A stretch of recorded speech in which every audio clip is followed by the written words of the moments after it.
Chapter 322. Nangongja didn't care about Woodleaf at all, and Watergate also understood that Woodleaf did wrong to Nangongja, so for a while, he didn't know what reason to find to refute Nangongja's words. He could only change the topic and continue to talk to Nangongja about Sasuke. Well, after all, Sasuke's matter has already happened. Woodleaf has also done what they should do, and it can be regarded as the most benevolent. In fact, the only remaining descendant of Uchiha in Woodleaf is also a big problem to some extent. I don't need to say some of the reasons, you should also understand. Although the Uchiha clan is not dominant, once Uchiha Sasuke knows something he shouldn't know, it will be very bad. After all, Sasuke and his brother are still very different. Watergate's words were a bit cruel, but it was also from the perspective of Woodleaf Hokage. There was nothing to condemn, it's just that their positions were different. The brothers of the Uchiha family, who knows how many twists and turns after this to usher in the final stability, although Nangongja and Sasuke have a lot of fate, it's just that. It's not enough for Nangongja to pour out his heart to Sasuke, so Nangongja didn't care much about how Watergate dealt with Sasuke. Instead, he said to Watergate, "You called me over so secretly, I don't think it's just to tell me how to deal with a child like Sasuke, who has a special identity, right? Let's talk business directly, how about it, do you need my help?" Hearing Nangongja's words, Watergate smiled, and then said to Nangongja, "Indeed, the time has come, we do need to prepare to start the operation. As for your power over me, I don't need it for the time being. After all, Danzo is one of Woodleaf's people. No matter if he is good or evil, he should be punished by Woodleaf. I'm sure Nangongja isn't the kind of person who would stick to killing his enemies, right? So, when the time comes, you just need to follow us. When Danzo's side has a high-level combatant that restricts our movements, there's no need to rush to make a move." When Nangongja heard Watergate's words, he understood that Woodleaf treated Danzo's matters as his own and did not want others to interfere. To Nangongja, as long as Danzo was no longer a threat to his family and friends, it did not matter if he died or was imprisoned for life.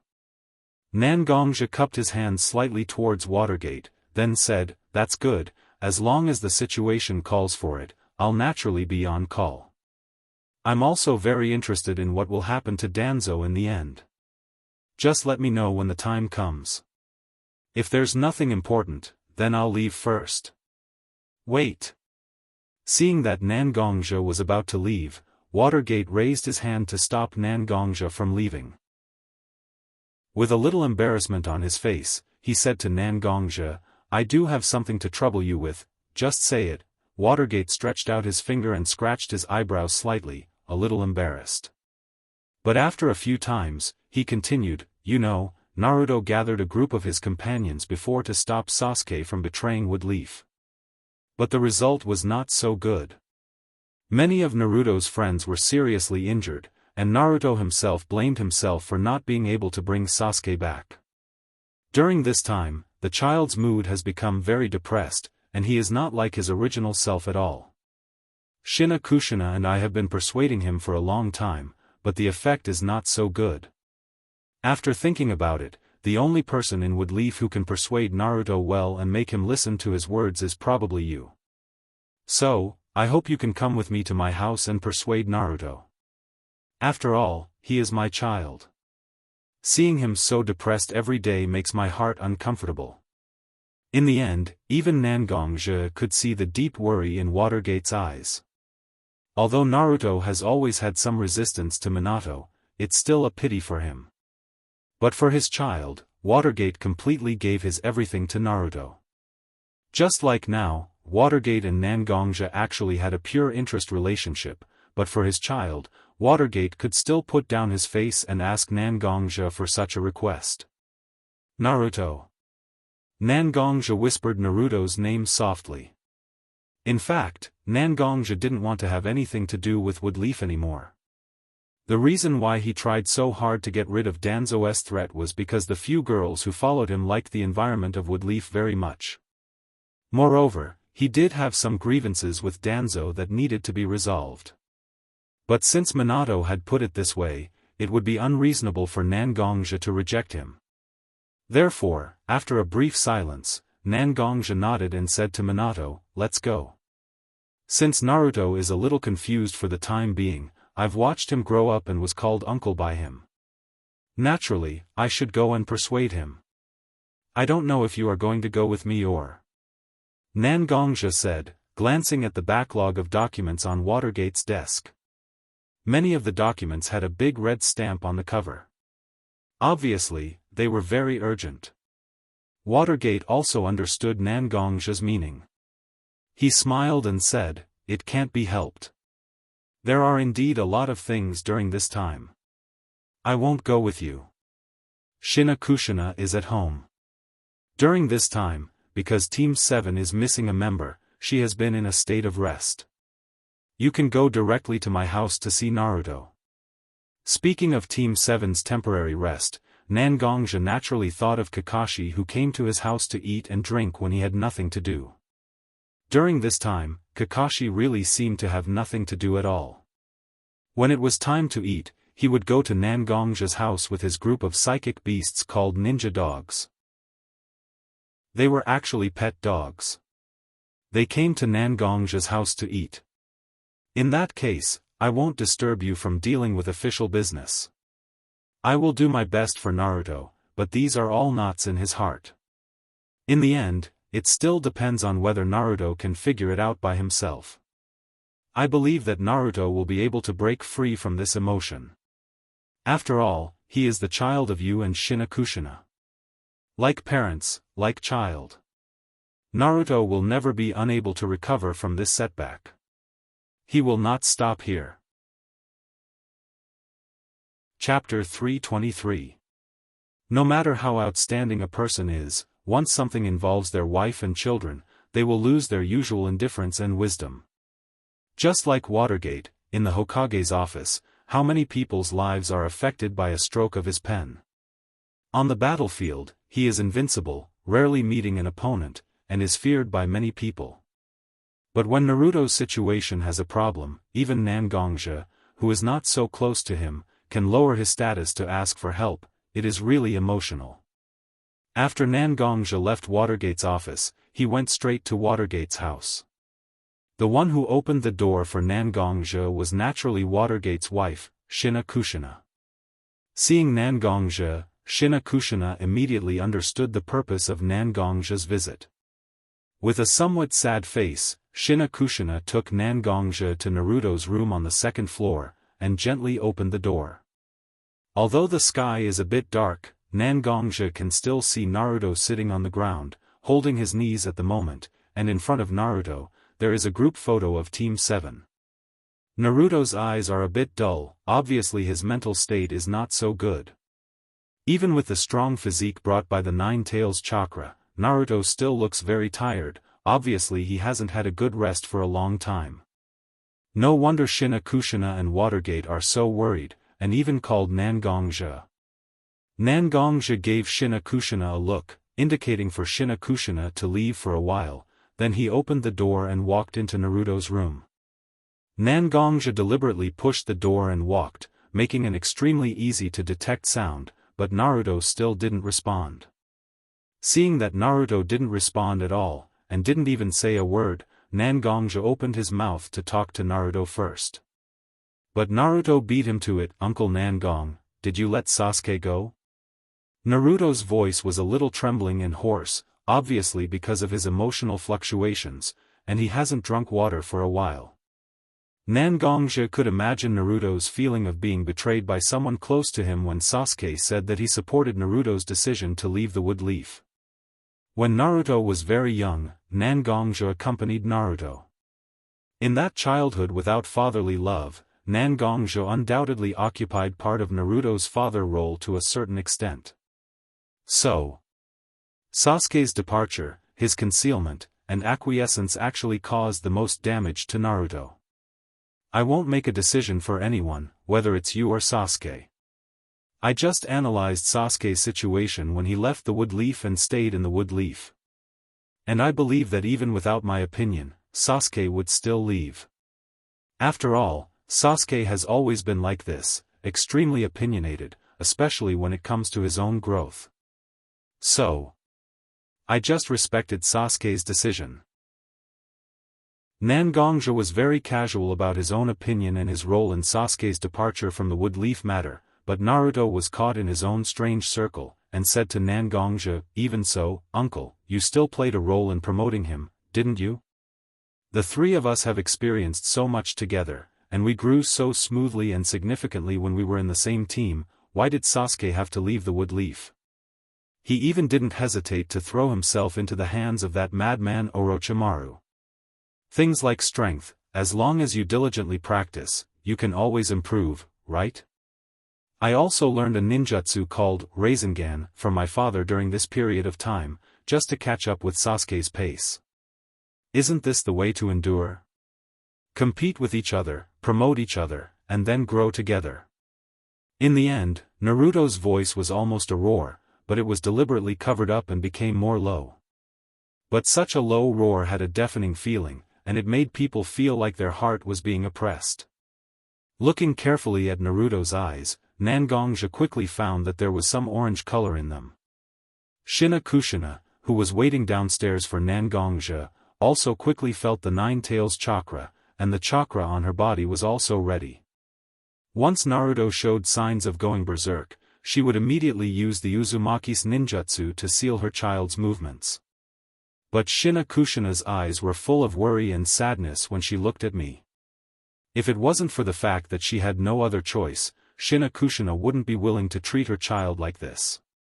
But Shina Kushina was clear about Nine Tails' ability. If there really was an accident, she must control her child. Naruto. Although Naruto's state was not very good, Nangongja still calmly continued to speak to Naruto. "You are not the god of this world, you can't arrange the trajectory of other people's lives. Sasuke has the obligation to be responsible for his own life, you don't need to worry about him. No matter how good your relationship with him is, no matter how much you understand each other, you are not him in the end. You won't understand his pain, and he won't understand your experience. What you can do is to live your own life and leave the right for others to choose." Nangongja said, and slowly pressed his hand on Naruto's shoulder, and a strand of internal energy began to pour into Naruto's body. To a certain extent, internal energy has a certain restraining effect on chakra. When Nangongja slowly injected his internal energy into Naruto's body, the surging chakra in Naruto's body also slowly calmed down. Although Shina Kushina downstairs was also a little confused, it was obvious that Nine Tails' chakra's aura had indeed disappeared, so she also calmed down the chakra in her body and waited for Nangongja's result. Naruto fell into a special state at this moment. At this moment, in Naruto's vision and perception, his room was no longer there, and Nangongja, who was pressing on his shoulder, was no longer there. At this moment, he seemed to be standing at the place where he and Sasuke fought before, the Valley of the Final with some colors of destiny. Sasuke had turned into the humanoid state of Curse Seal too, and his body was also wrapped in Nine Tails chakra to form a pair of Nikhang. He and Sasuke looked at each other across the waterfall.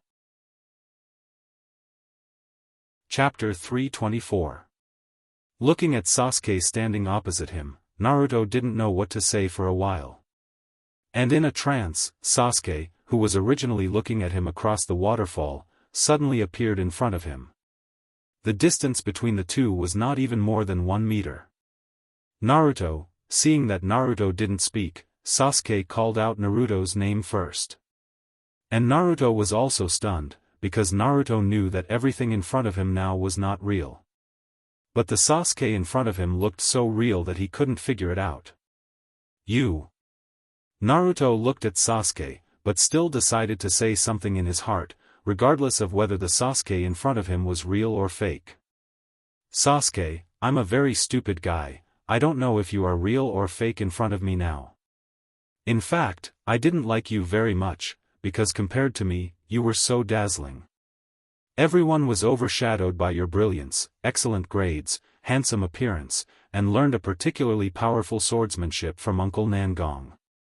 Whether it was the teacher or the students, they were so envious of you, and they were so jealous of you. They all have the same name for you, genius. When a person without talent sees an outstanding person, that kind of mentality of jealousy will inevitably emerge. At first, I couldn't see the emotions in my heart, but now I do understand that the name of those emotions is jealousy. But you were envied by so many people, and you were envied by so many people. But I didn't find a trace of happiness in you at all. Every day, you had a cold face, and you didn't seem to be so interested in everything.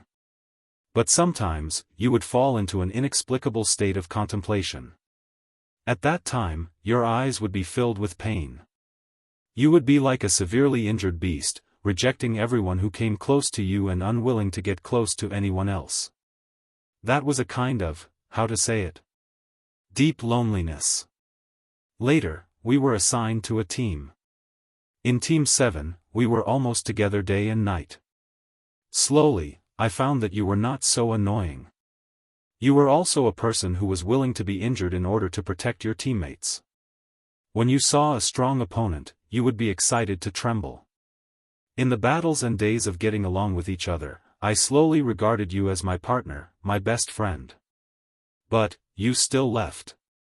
Even if I said that I would break your hands and feet to bring you back, even if I used the combination of Nine Tails chakra and Rasengan that I couldn't fully control, I still couldn't bring you back to Woodleaf. Uncle Nangong said that all of this was your choice. I was not qualified to make their decisions for anyone. I know that Uncle Nangong was right, but I was still very unwilling. My closest friend, my closest companion suddenly left me without giving me any reason to convince me. I really can't accept it. When the words came out of his mouth, Naruto also felt that his state had changed. His body, which was originally wearing pajamas, had now changed into his usual battle clothes. Violent and endless Nine Tails chakra burst out from his body, and a Rasengan filled with Nine Tails chakra and Wind Attribute chakra appeared on his right hand. Just like the scene when he fought with Sasuke in the final valley. And Sasuke, who just stood opposite him and just said a sentence, was now staring at Naruto with his eyes. His originally pitch-black eyes have turned into the strongest state of the three-tomo Sharingan, the three-tomo Sharingan. You ask me the reason? Sasuke looked at Naruto, his voice was a little gloomy and hoarse, he seemed to be trying to restrain his emotions. My reason is very simple, because Woodleaf is no longer suitable for me. Although there is a comfortable life and companions like you in Woodleaf, these are not what I pursue. In the beginning, I always hoped that I could become strong enough to find out the truth of everything, enough to recover the things I lost. But gradually, I did find out that these are the reasons I found for myself. I'm not a person who is particularly obsessed with these things. In my heart, I'm so simple and eager for power. I'm eager to have something in my hands, no longer a marionette in the hands of others, no longer a chess piece in the hands of others that can be discarded at any time. This kind of mood made me willing to abandon my companions, and made me willing to run to Orochimaru's hands to take risks. Because I'm fed up with my own powerlessness, I'm fed up with someone always standing on top of my head and controlling me. I want to change, I want to become that hand. Sasuke said, and the look of suppression disappeared. Originally Scarlet Sharingan, at this moment, the white part of the eye was covered with blood. That look was enough to see the madness in Sasuke's heart. And Naruto seemed to be frightened by the appearance of Sasuke in front of him. The distorted face and the deformed body because of the second state of the curse seal made Sasuke look like a devil who climbed out of hell and wanted to overthrow everything and rebuild everything.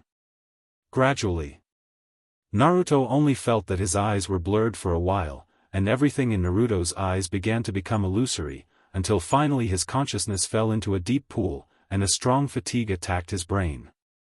On the first floor of Watergate's house, Shina Kushina and Nangongja sat on the sofa. A cup of hot tea and a few dishes of snacks were placed in front of Nangongja and Shina Kushina.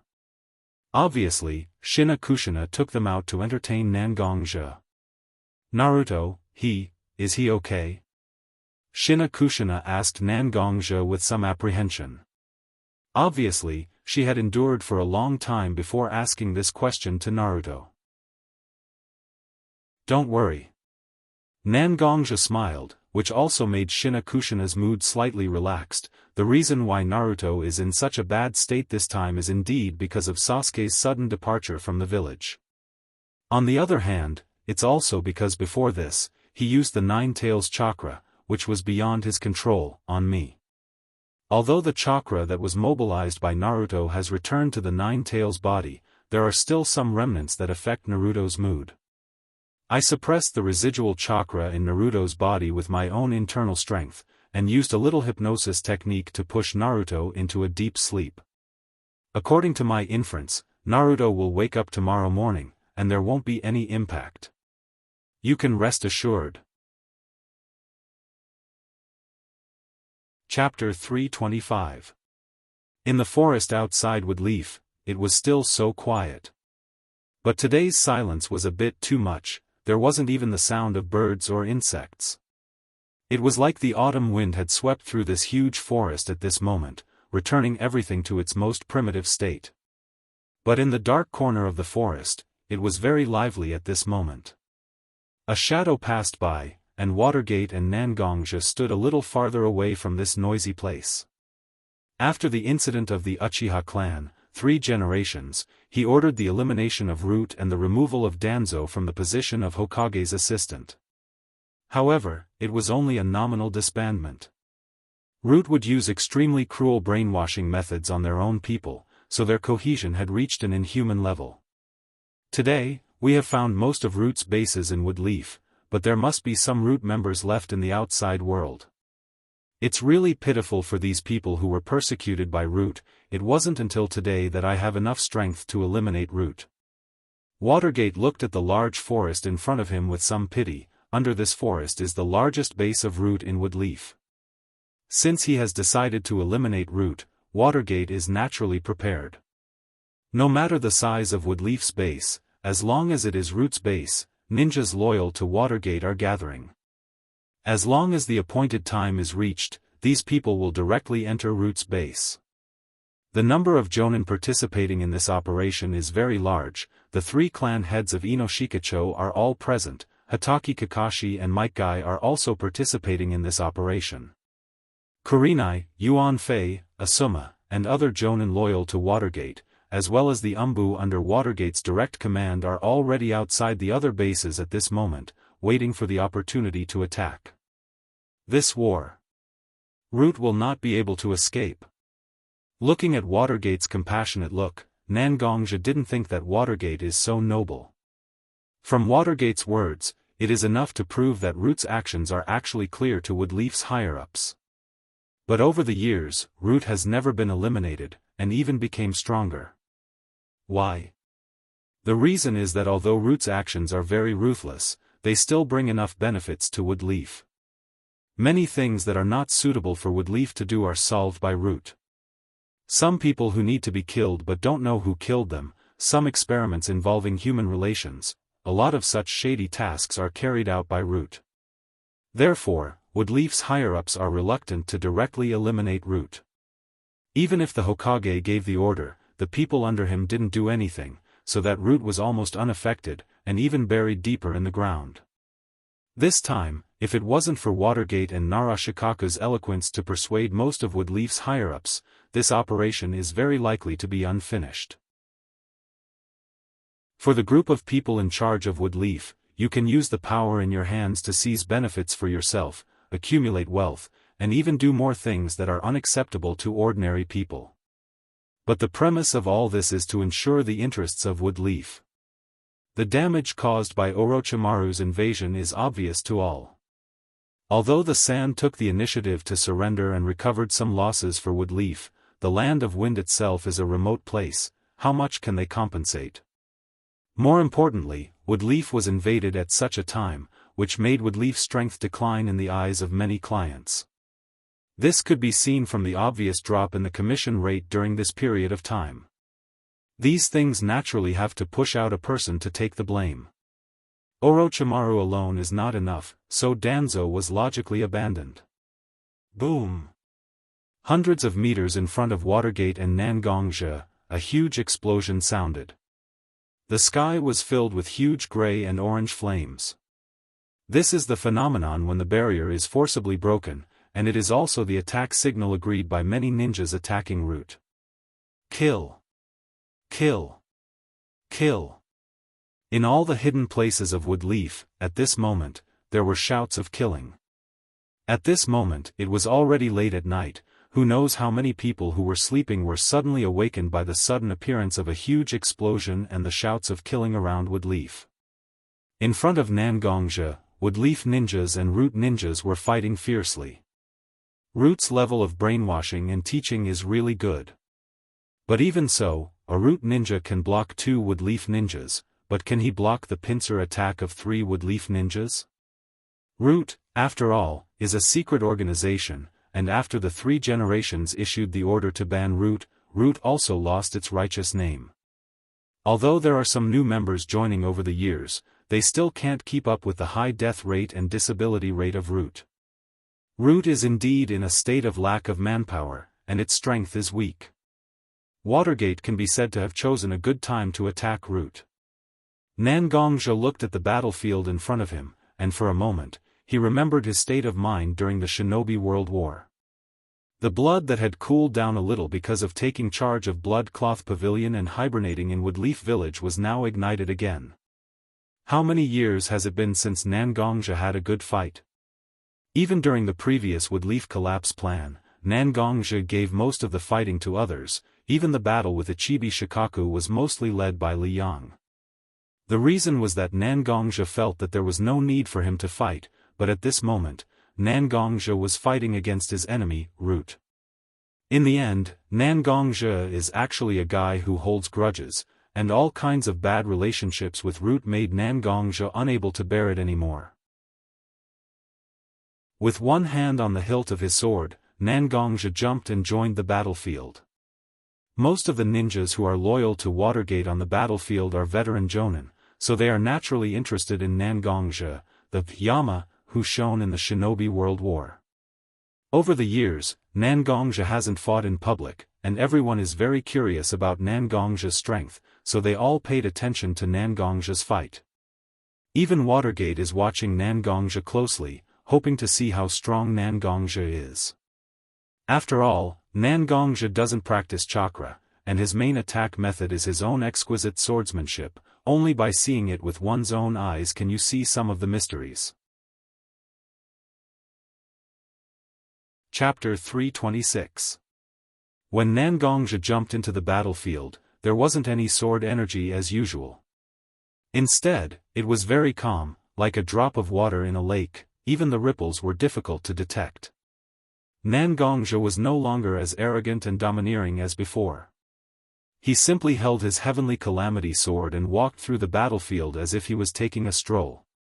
But even so, no one could overlook Nangongzhe's slightly skinny figure. Because, this person was the person who had been given the title of Yama back then.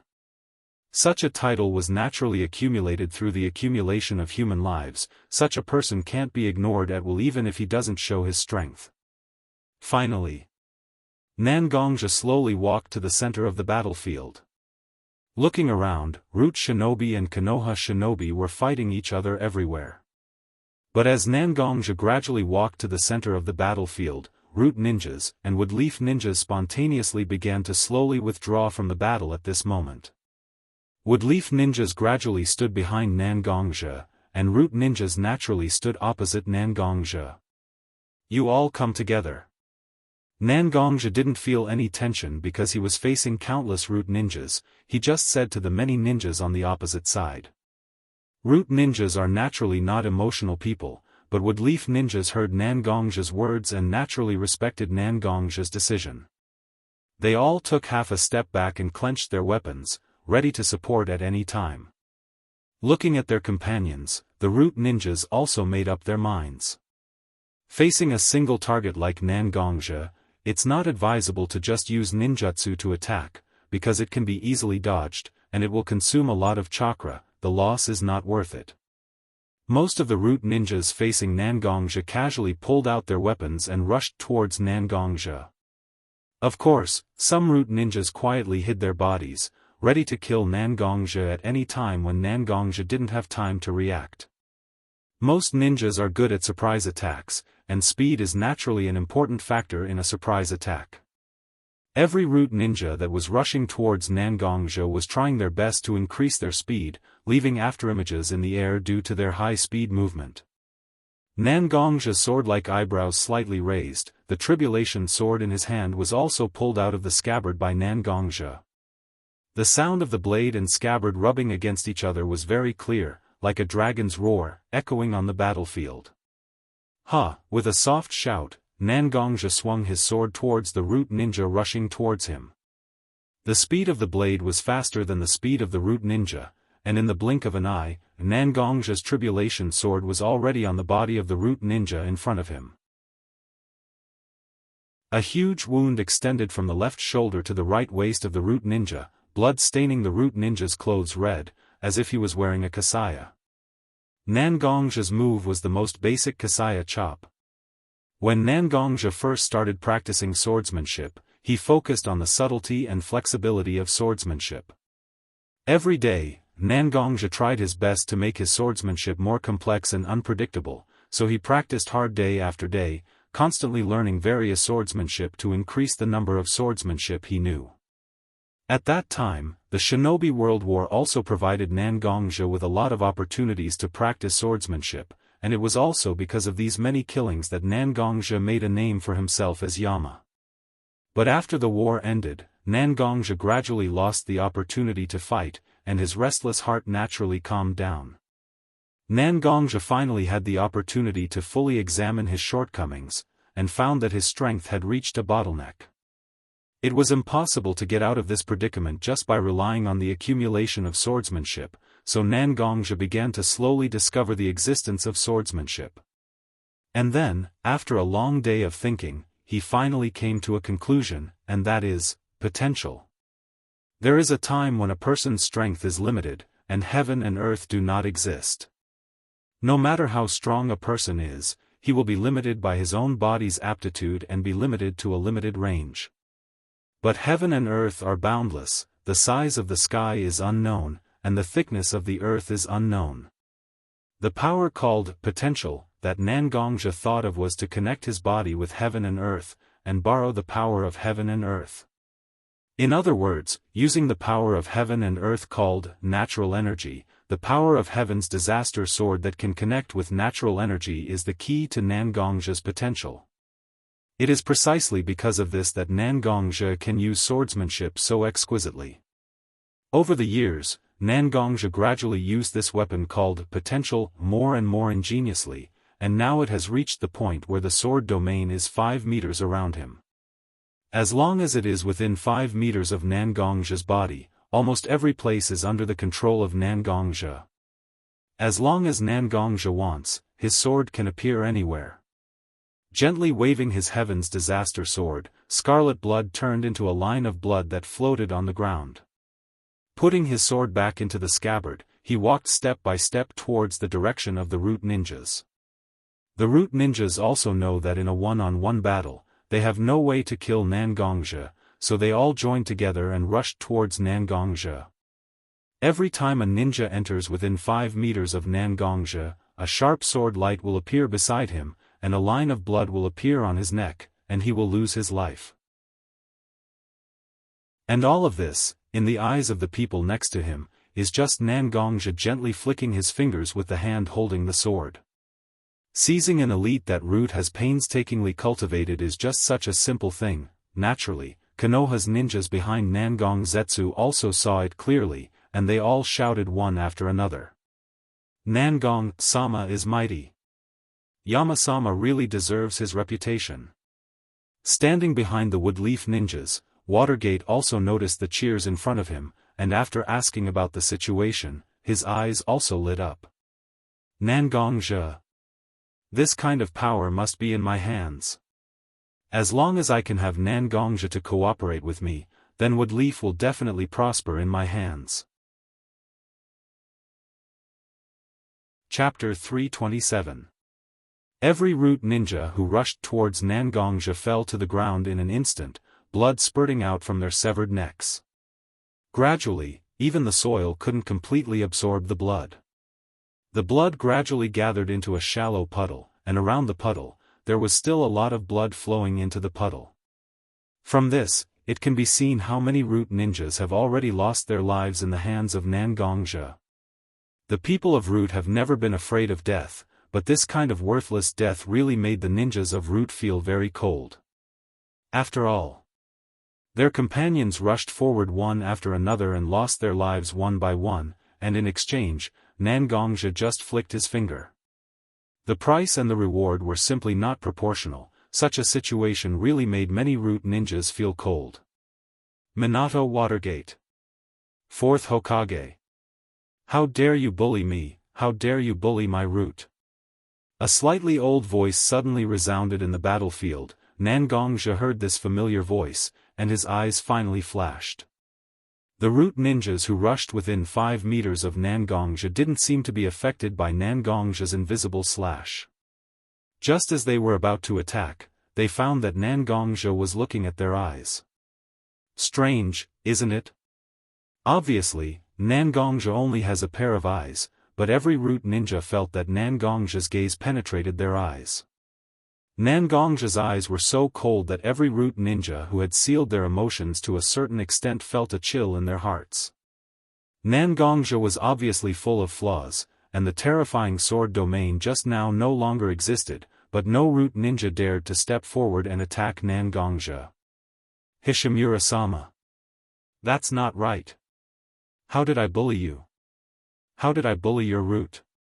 What is the reason for all this, and what is the reason for the situation to reach this point? You and I are both well aware of it.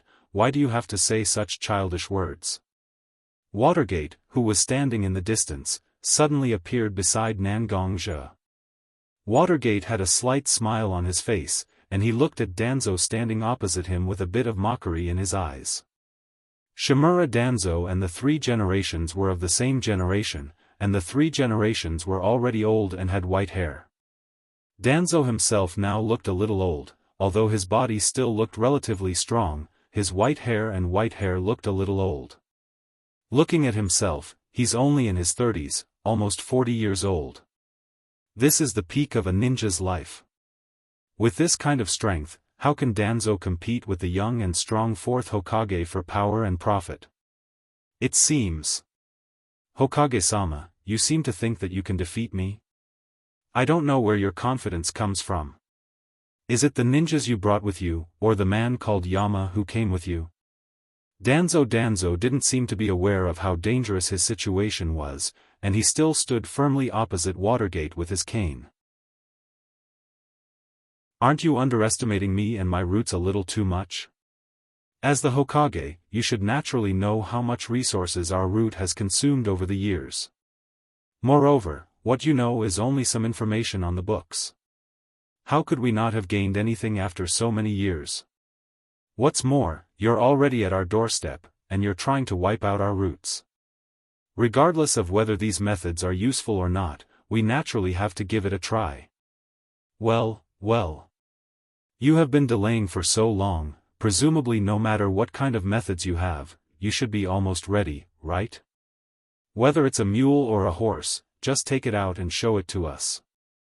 Minato knew very well that the reason why Danzo talked so much with him was to distract him, and at the same time, to buy some time for his backup plan.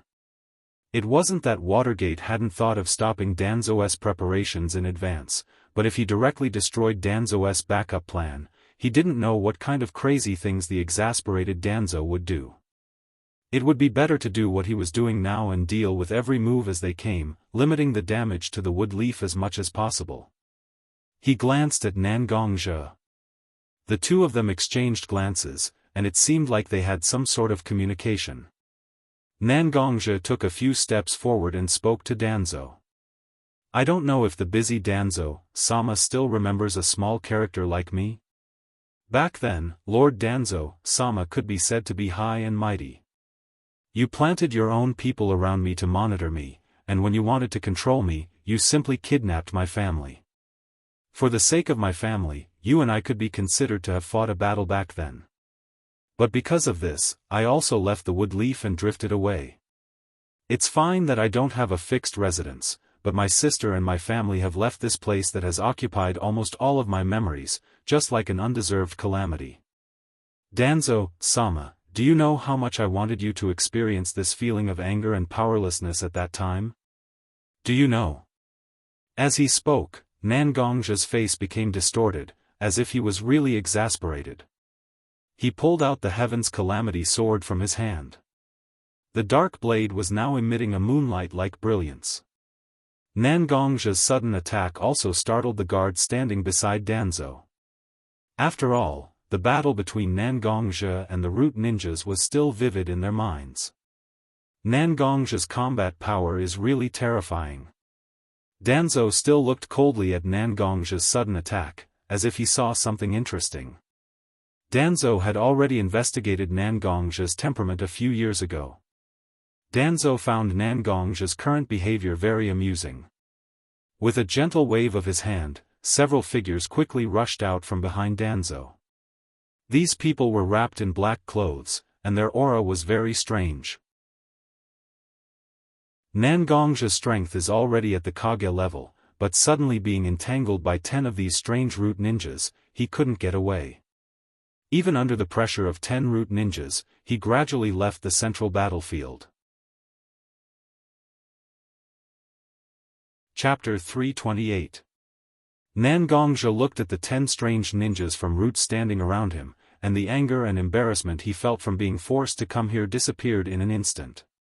This attack on Root was originally led by Watergate and the Woodleaf ninjas as the main force.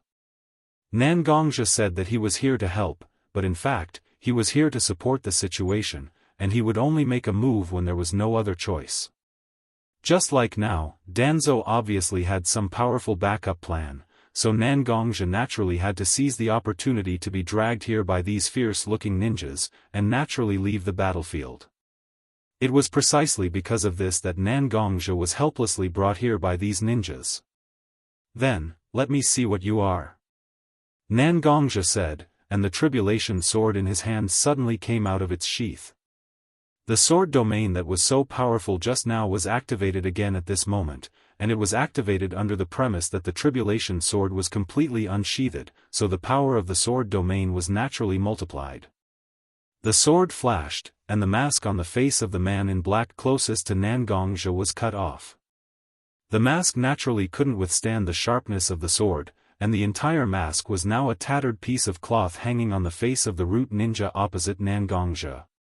The face under the mask made Nangongja feel a little speechless, because it didn't look like a normal person's face at all. His complexion was so pale that it looked like he had been burned by sulfur. His face was filled with wrinkles and his skin was extremely loose. His eyes had also turned into a lifeless gray color. Can this kind of thing still be called a human? Nangongja looked at them and asked himself, but he couldn't come up with an answer. Because no matter how Nangongja looked at them, these strange ninjas from Root didn't look like humans. Seemingly aware of Nangongja's obvious indifference and disregard for their lives, the 10 strange ninjas roared loudly at this moment. The ninja opposite Nangongja didn't have a mask covering his face, so his open mouth was clearly seen by Nangongja. It was a mouth with 3 layers of mouthparts, and the tongue inside was also very different from that of ordinary people. If one had to compare, it was more like the tongue of a lizard, and it looked like it was deliberately contracted. Ghost. Ninja. The 10 ninjas roared at the sky at the same time, and their mouths simultaneously shouted such a name. Are these your names? Ninja. Sure enough, they don't look like humans at all. Although their bodies are full of vitality, their minds are in a complete mess. Maybe they are just guys who are ordered by someone? Looking at you living so miserably. It's better to let me help you ascend to paradise early. Ignoring the roars of these ninjas, Nangongja directly rushed toward one of the ninjas with his speed. Although the ninjas' minds were in a mess, they used their instincts to the extreme. Although their eyes couldn't clearly see Nangongja's moving figure, they still subconsciously jumped back and avoided Nangongja's sword. The sword has a shape, so naturally it can be dodged, and it can also be perceived by people with keen perception, but what about the invisible sword energy? Originally, because he avoided Nangong's sword, the ninja's face was a bit happy. After all, he broke free from the threat of death. But immediately, his abdomen, which had clearly avoided the attack, became a mess of flesh and blood. The ninjas themselves didn't have pain nerves, but their body suddenly suffered such an attack, so the ninjas couldn't react for a while. Nangongja didn't care about the ninja's mood change in front of him, but his eyes were closely staring at the wound on the ninja's abdomen. Black and red granulation was constantly emerging from the wound. The wounds caused by the sword chi had sword chi remaining on them to heal. Now, the ghost ninja's abdomen was healing at a speed visible to the naked eye. It's hard to imagine how terrifying the ninja's recovery ability would be if there was no restriction of the sword energy. Sure enough. The rich life aura I felt didn't exist for no reason. This life aura is contained in the ninjas' bodies, suppressing the ninjas' pain nerves, and at the same time significantly increasing their healing ability. A weapon that doesn't fear pain and can recover quickly? It's really interesting. I don't know where this rich life aura came from, just relying on the research of root to cultivate such a powerful life form is simply a fantasy. Nangongja gradually became interested in these 10 ninjas surrounding him. He just wanted to use them to leave the center of the battlefield as soon as possible, but he didn't expect to encounter such an interesting thing. On the other side of the battlefield, Watergate looked at the huge bloated existence in front of him, and he was slightly stunned. The monster was like an amalgamation of rotting flesh. A rancid smell was so pungent that the rotting flesh vaguely formed the limbs and face of the monster. Just now, Watergate used his Flying Thunder God technique to cross space and appeared above the monster in front of him, and fiercely pressed his signature Rasengan. There was clearly a huge bloody hole in the monster's body, but in the blink of an eye, the bloody hole was mended by granulation sprouting out from the surrounding flesh. Watergate naturally didn't believe it. He thought that this monster must have some kind of core or vital point. Then he also pressed a Rasengan on the monster's face. But the result was the same. Even if the monster's head was hit, it still recovered in an instant. But Watergate faintly saw some clues, this kind of recovery ability. It's just like, Danzo, you dare to do such a thing? You are simply deceiving your master and destroying your ancestors. Watergate looked at Danzo very angrily. Danzo's behavior was also known by Watergate, but he didn't think that Danzo would dare to deceive his master and destroy his ancestors. So what? The dead are already dead. Since that's the case, why not let their legacy play its role? Let's see, just how powerful is this weapon that was created with their inheritance? Even if you are the Hokage, aren't you helpless at this moment? Chapter 329.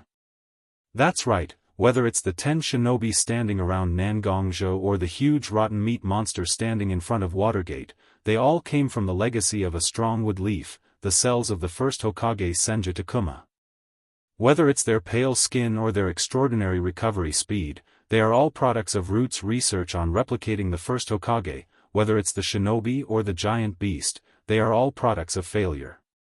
Over the years, Root has perfectly replicated only one shinobi with the first Hokage's genes, but although this person can use wood release, the effect is very weak, and he doesn't have the power of the first Hokage. Root has also stopped this research, but the failed products like the shinobi and the giant beast are still left behind. Just now, when facing the attacks from Minato and Nangongja, he saw that his roots were about to be destroyed.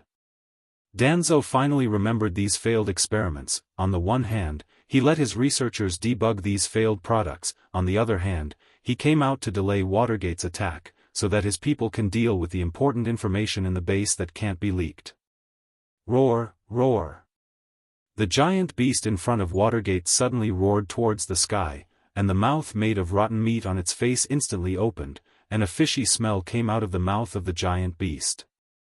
Moreover, there were a few sticky things connecting the upper and lower lips of the giant beast, which made people feel an instinctive sense of disgust from the bottom of their hearts.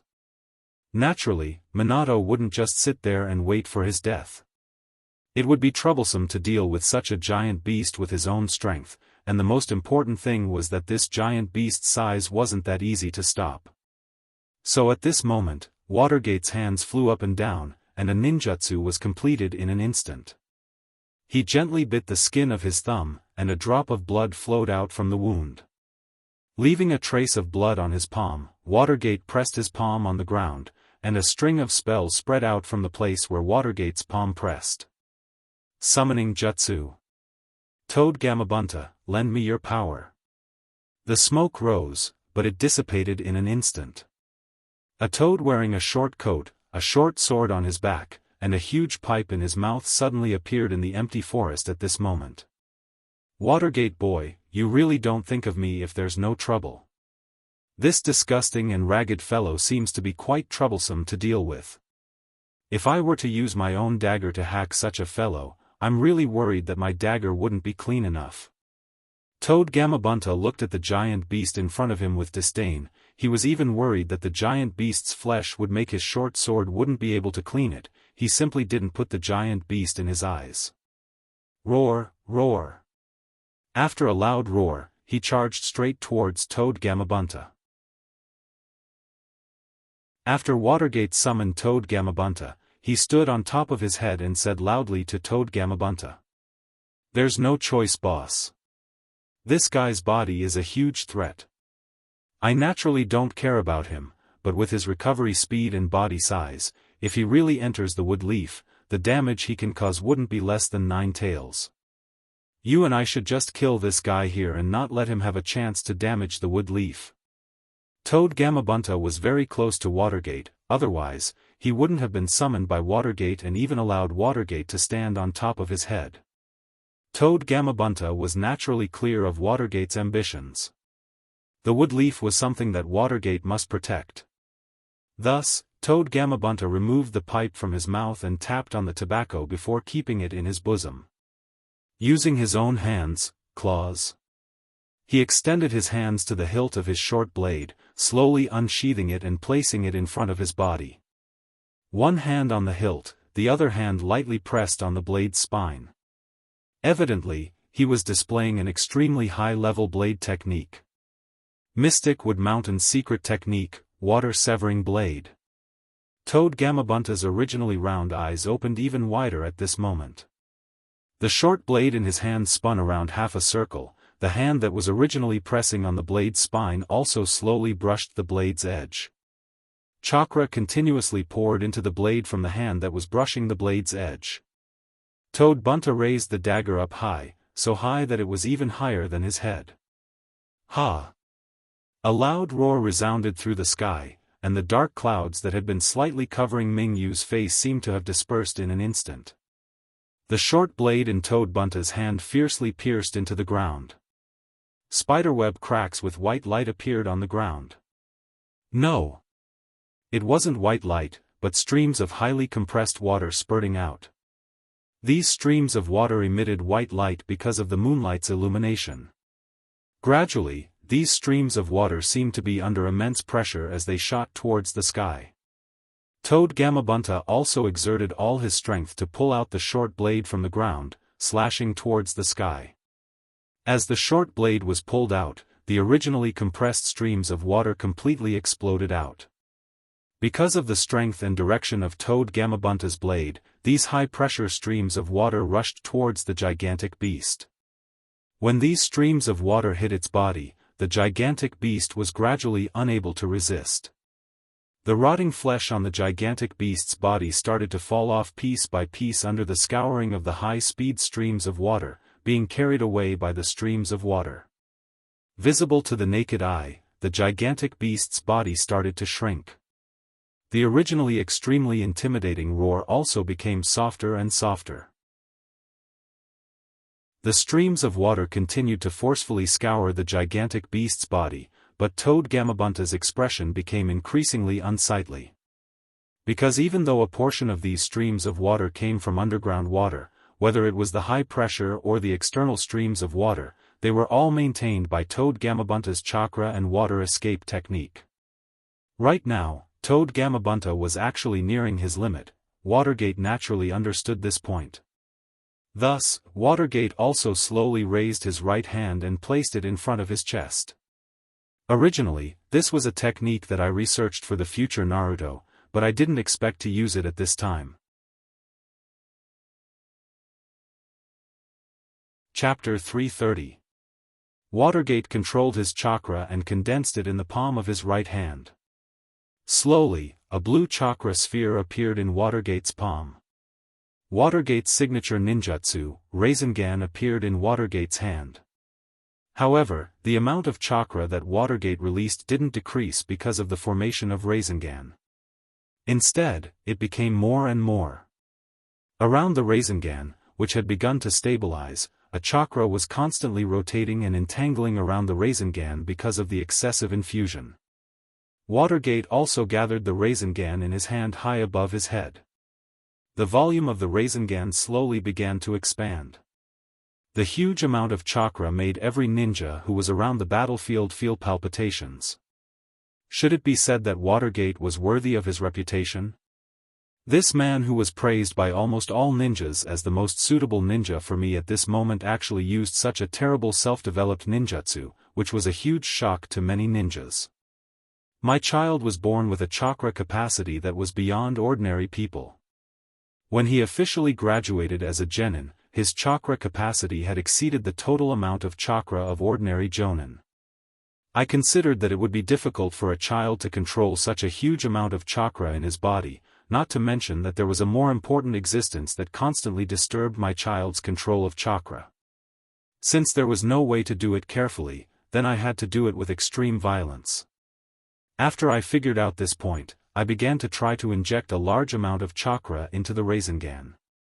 In this way, the power of the Rasengan could be improved. I called this ninjutsu, Odama Rasengan. A huge chakra sphere with a diameter of nearly 2 meters was held in the palm of Watergate's hand. A strong wind was generated around Watergate because of the rotation of the Odama Rasengan. Watergate was wearing a white haori with flames on his body. The words Yondame Hokage on Watergate's back were so dazzling at this moment. Watergate lightly jumped on top of Gamabunta's head, and his whole person was like a falcon gliding in the sky.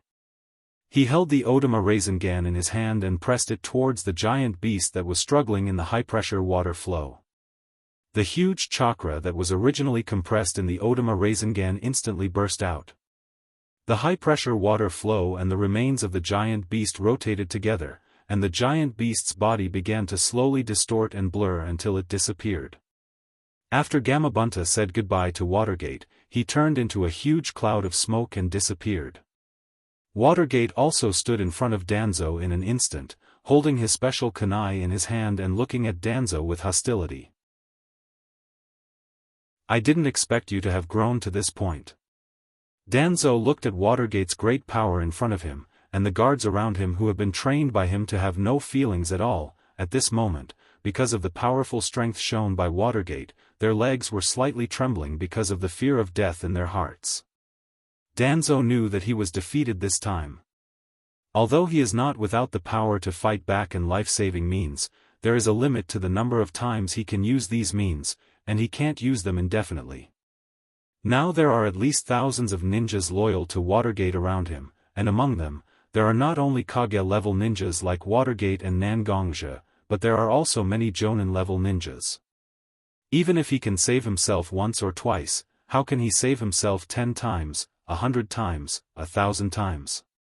At this moment, Danzo already had the heart to retreat, and he made a few gestures behind his back, indicating his subordinates to prepare to retreat. So several people standing behind Danzo slowly retreated. Originally, more than a dozen people surrounded Danzo to protect his safety, and it looked very imposing, but now only Danzo stood there alone, and it looked like a lonely hero. Danzo, surrender. Seeing that you have solved many difficult problems for Woodleaf for many years, I promise that I won't hurt your life. Even if it's a ninja from Root, I will still grant freedom to those who are kind after screening them. Standing opposite Danzo, Watergate put forward his own conditions.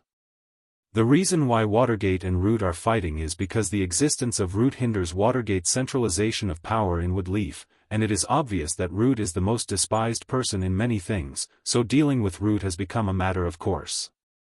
Minato Watergate. The fourth Hokage. I, Shimura Danzo, set foot on the battlefield decades ago in order to protect Woodleaf. Like the 3 generations that each of you admire so much, I am also the disciple of the first and second Hokage. You are standing here one by one, saying that I betrayed Woodleaf, that I am the sinner of Woodleaf. But have you ever thought that without me, without Root, will Woodleaf still be the quiet and peaceful place in your eyes? Will Woodleaf still be as pure and flawless as in your eyes? It is me, it is Root who carried the darkness of Woodleaf on my own. This world has always been a place where there is light, there is shadow, there is a surface, there is a part that is covered.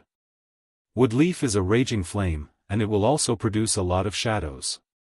You want to eliminate all the shadows, but without the shadows, will the so-called light still be light? When Danzo said this, whether it was the Woodleaf ninjas who followed Watergate or the ninjas who originally belonged to Root, at this moment, their eyes were slightly moved. Ninjas themselves are a group of people who live in the darkness, and the dark side of the world is their habitat. So what Danzo said is indeed something that everyone can see with their own eyes. So we have to surrender to the darkness that you said must exist? Watergate listened to Danzo's words. In fact, there was a faint change in his heart. From this, it can be seen that Danzo's personal charisma and strong temptation is a person with a strong personality. In order not to let people's hearts waver, Watergate also refuted. We do live in the darkness, but no one longs for the light more than us. The evil in the world can't be completely eliminated, but we should never condone the existence of these evils, and acquiesce to these evils to occupy our hearts. People are human. Because we are not beasts driven by our own instincts, we are guided by our own reason to do things that are in line with human ethics and in line with the light. Danzo, whether it is you or Root, you have completely become the slaves of the darkness in your heart. I don't think you are allowed to continue to threaten the freedom and life of more people in Woodleaf. Chapter 331. Watergate's speech was particularly impassioned, coupled with his handsome face and amiable posture. Even if people don't like such a slightly chinibu and righteous speech, they still have a certain degree of intimacy with Watergate's words in their hearts. After all, people still prefer such people and things that are full of righteousness. Kid, you're too noisy. Listening to Watergate's words, Danzo had a look of disdain, because Watergate's current appearance is exactly the same as Yuan Fei, who defeated him and became the 3 generations Hokage. That's the only time you can say such pretty words. Who doesn't know how to say such words without any basis, but just to make people feel comfortable? But when you really face all kinds of difficulties in life, these beautiful words are useless. Today, Root indeed fell in your hands, but without Root, Woodleaf will once again establish a department that is no different from Root, because the existence of Woodleaf can't be without the support of Root. Listening to Danzo's words, Watergate had an inexplicable feeling in his heart. Bad. This guy is going to escape. This was the first thought that appeared in Watergate's heart. Since he had a premonition of this possibility, Watergate naturally made a prompt decision and said to the many ninjas behind him, "Everyone, get ready to launch an AoE attack within 100 meters of Shimura Danzo. Shimura Danzo must not be allowed to leave Woodleaf and endanger the entire ninja world." The ninjas who followed Watergate to Root's base for the extermination plan were naturally experienced ninjas. After listening to Danzo's words, they immediately reacted that Danzo was going to escape. After receiving Watergate's order, without the slightest hesitation, the ninjas who followed Watergate began to use their best AoE ninjutsu to attack. And the ninjas of Root also rushed in front of Danzo, to ensure the safety of Danzo's escape. Above the sky, a dazzling light sputtered out from the collision of ninjutsu. And Danzo also slowly moved his figure to a shadow, just as he was about to escape, a voice sounded in Danzo's ear.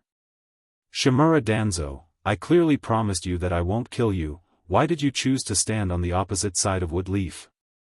If that's the case, then all the promises I've made just now will no longer be effective. I will do everything in my power to kill you right here." The person who spoke was naturally the fourth Hokage, Watergate. Danzo glanced at the weeds at his feet that didn't look so conspicuous.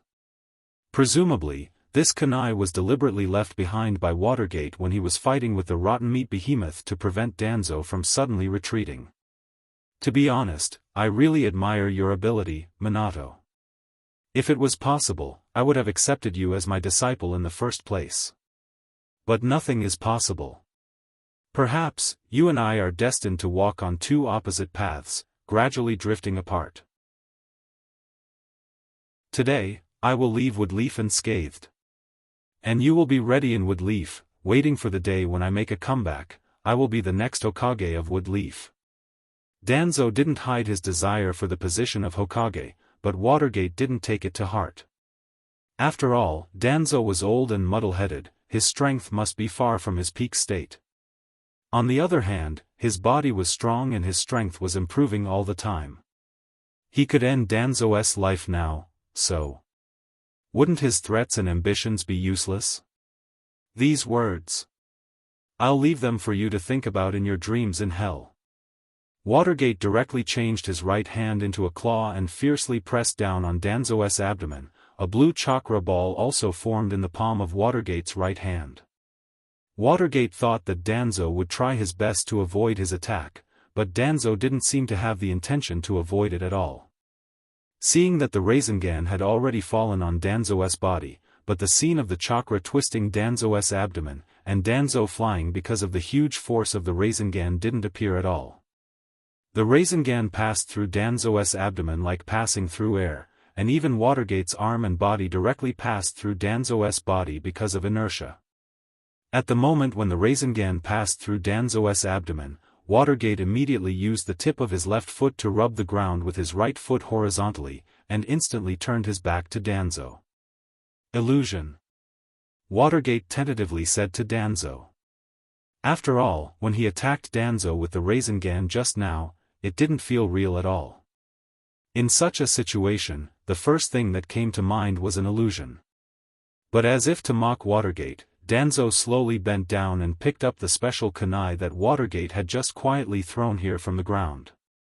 He even played with it twice in his hand and threw it at Watergate. As soon as he reached out, the Watergate caught his kunai.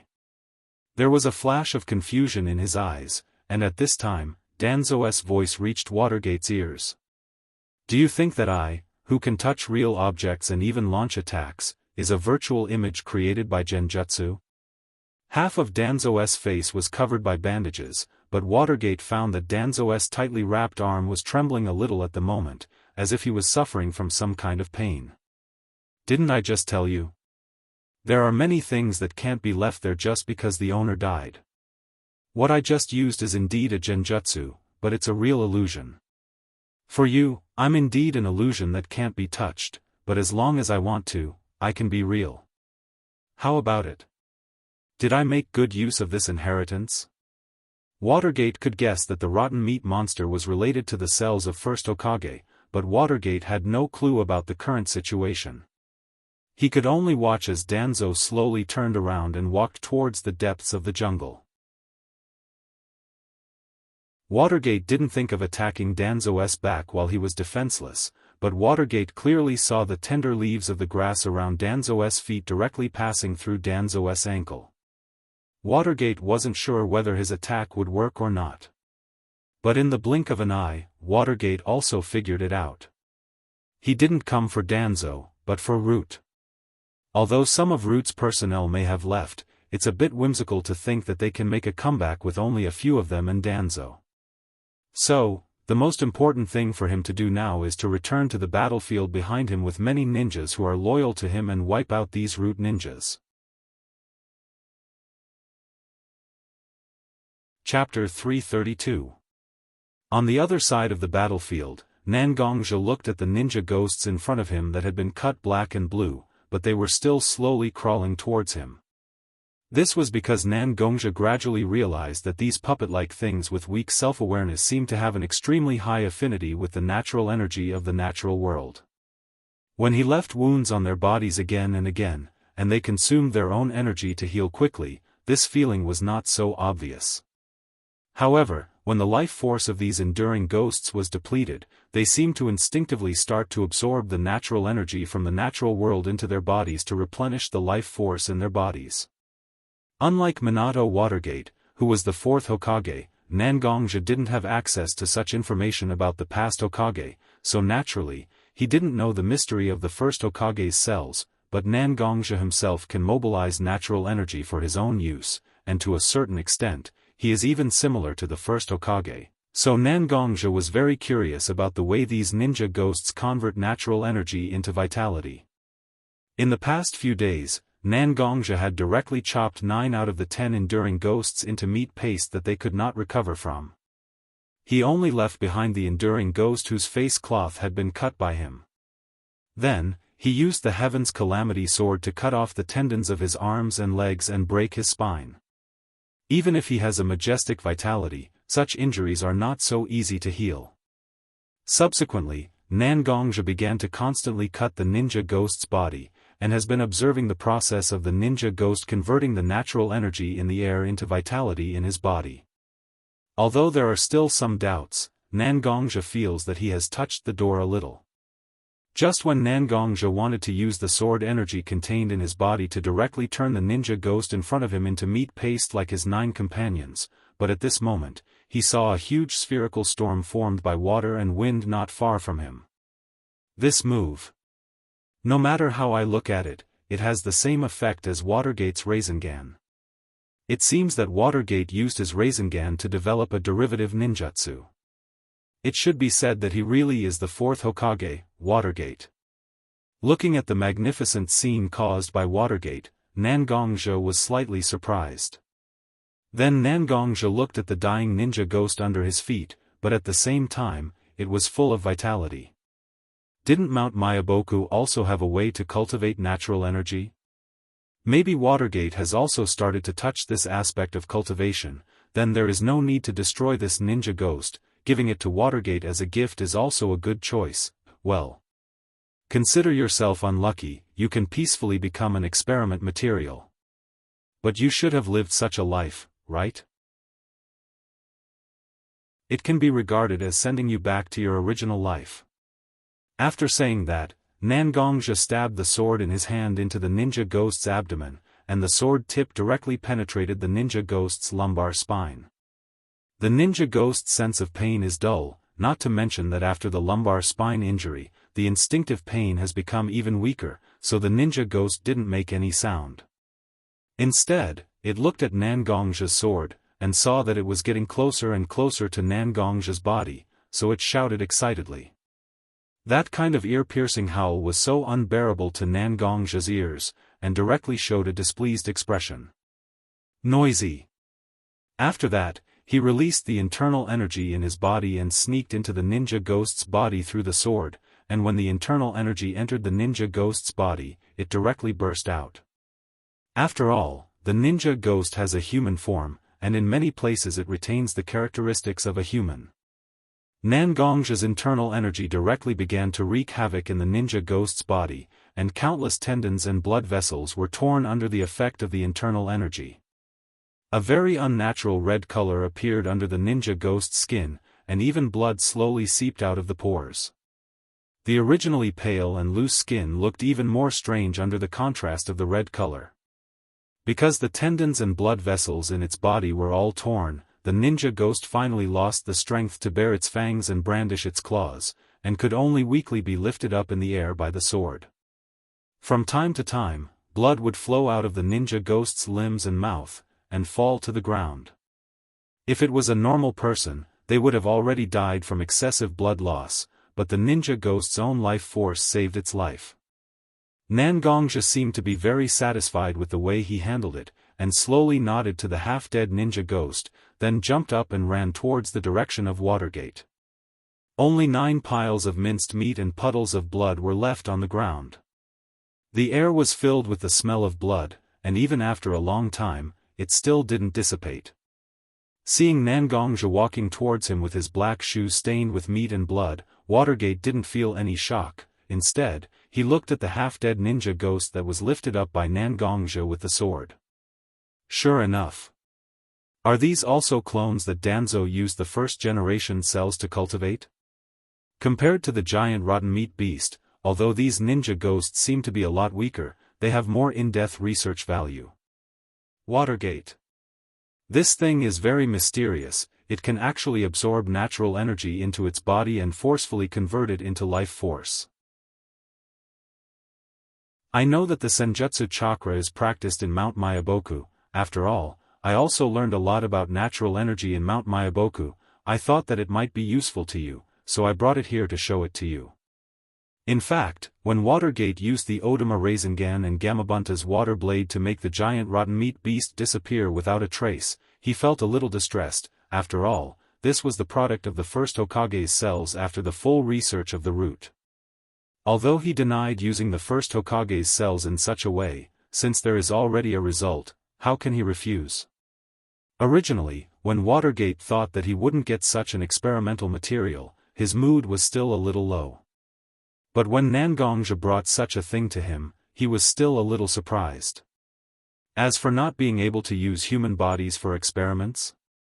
Take a look at this thing. Its body was pale with a hint of red, and its skin was very loose. Some people would even believe that it was an evil spirit summoned from hell by a special ninjutsu, so why should he talk to such a non-human? He fed it well, and occasionally took some blood and cut it into pieces. Isn't that already a good deed? This is simply the best experimental material.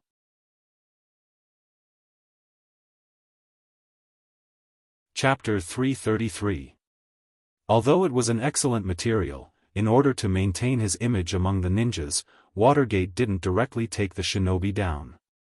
Instead, he looked at the heavily injured enduring ghost with a compassionate expression and said to Nangongzhi with sympathy, "Nangongzhi, this ninja who looks a bit unusual must be a ninja who survived Danzo's cruel experiment.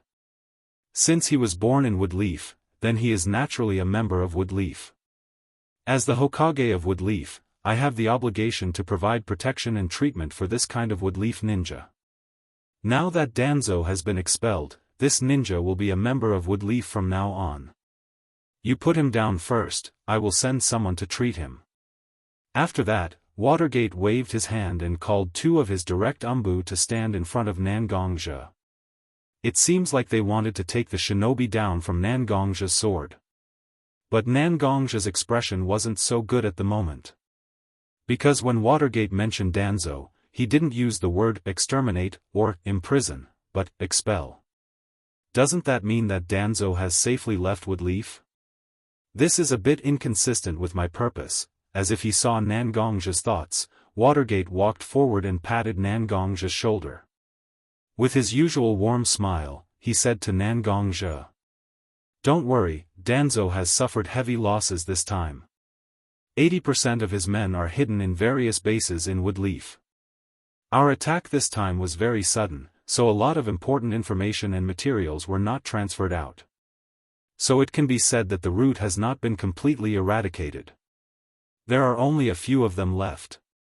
Whether it's you or me, it's easy to deal with them. Why are you so worried about Danzo's life? You and your family are safe now."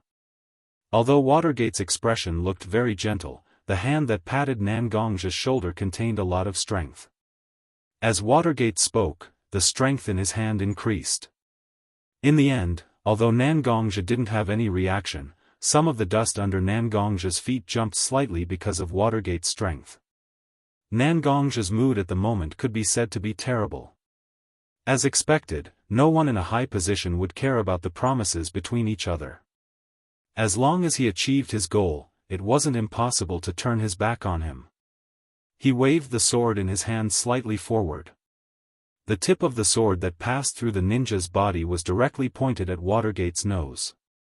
The two umbu standing next to Watergate and Nangongzhi directly took out their kunai from their ninja bags and pointed it at Nangongzhi. The ninjas under Watergate who were cleaning the battlefield also stopped their movements and looked at Nangongzhi closely. As long as Nangongzhi did anything that could threaten Watergate's safety, they would immediately swarm him.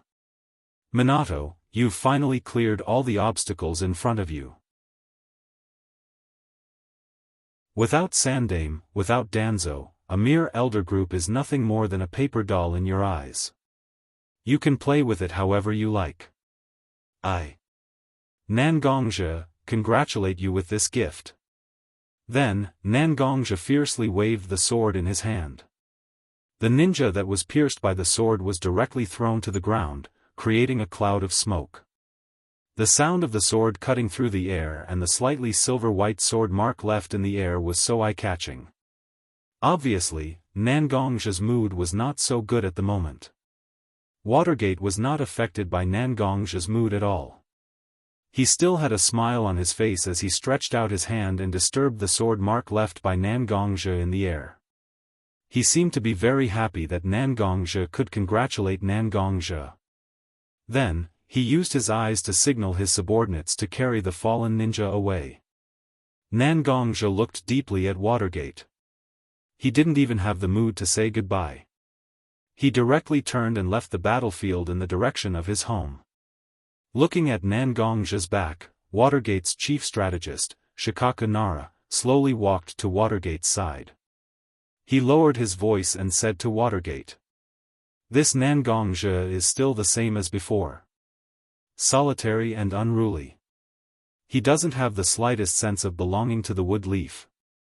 This time, we didn't do as he wished. Maybe in his heart, he has already started to resent us. If necessary, I can bring a team of elites to deal with him.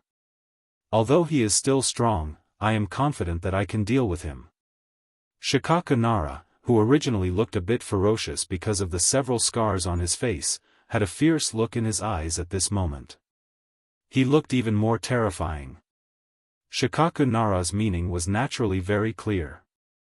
Nangongzhi was an overly sharp weapon. Now that the weapon has developed hatred, as a ninja of the Woodleaf village, Shikaku Nara felt that it was necessary to destroy this resentful weapon. Watergate heard Shikaku Nara's words, but he didn't react.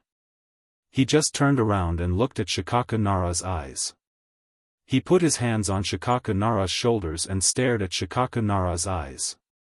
He slowly said, "Shikaku Nara, I'm indeed not as good as you when it comes to strategizing. But when it comes to controlling people's hearts, you're still not mature enough. Indeed, Nangongzhi is an overly sharp weapon. But why can't we be the ones to control this weapon? Nangongzhi is indeed strong enough, but his concerns are too obvious. As long as these concerns still exist, this sharp blade has a scabbard. As long as we have the scabbard in our hands, why should we be afraid that we can't use the sharp blade?" After saying this sentence, Watergate directly walked past Shikaku Nara's side and began to walk to the place where the ninjas gathered in this battle. He maintained a half-heartache and half-relief smile while comforting those injured ninjas. Looking at Watergate's actions, even Shikaku Nara, who has always been as wise as an abyss, felt a chill in his heart at this moment. Since when has the position of Hokage been held by a person without scheming? Nangongzhi, at this moment, was standing on a branch overlooking the battlefield from a distance. His eyes were cold.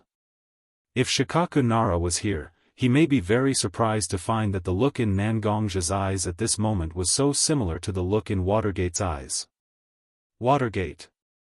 We still don't know who is the one holding the sharp blade. After he finished speaking, Nangongzhi turned around and left the branch he was standing on, disappearing without a trace.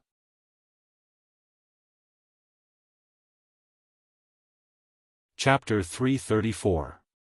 When Nangongzhi stood in front of his house, the sky was already bright. Although the sun had not directly revealed itself, a beautiful white color had already appeared in the eastern sky. Nangongzhi's house was slightly away from the downtown area of Woodleaf village, so there was still a large area of forest around it.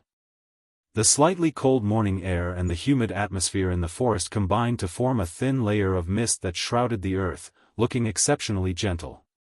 Gently pushing open the door of his house, Nangongzhi did not want to disturb the rest of the girls at home. The wooden door that was painted with a layer of paint was slowly pushed open by Nangongzhi's palm. Nangongzhi also walked a few steps into the entrance of his house. Quietly taking off his coat and shoes, Nangongzhi walked into the living room of his house. To Nangongzhi's surprise, the girls in his house were actually sitting in the living room. Whether it was little Linger who loved to sleep in, Nangongro and Mashiro who usually woke up early to make breakfast for everyone, their eyes were slightly bloodshot at this moment. Their eyes were still a little tired from staying up late. When they saw that Nangongzhi was on duty, they quietly hid it. The faces of the three girls immediately changed into warm smiles as they looked at Nangongzhi. The three girls and Nangongzhi looked at each other for a long time. Finally, Mashiro seemed to feel that it was inappropriate, so she slowly stood up, tidied up her clothes, and said to Nangongzhi, "Last night, I was busy last night. I was busy all night last night and only just came back. I've already cooked porridge. It should be time to eat now. I'll go get a bowl for you.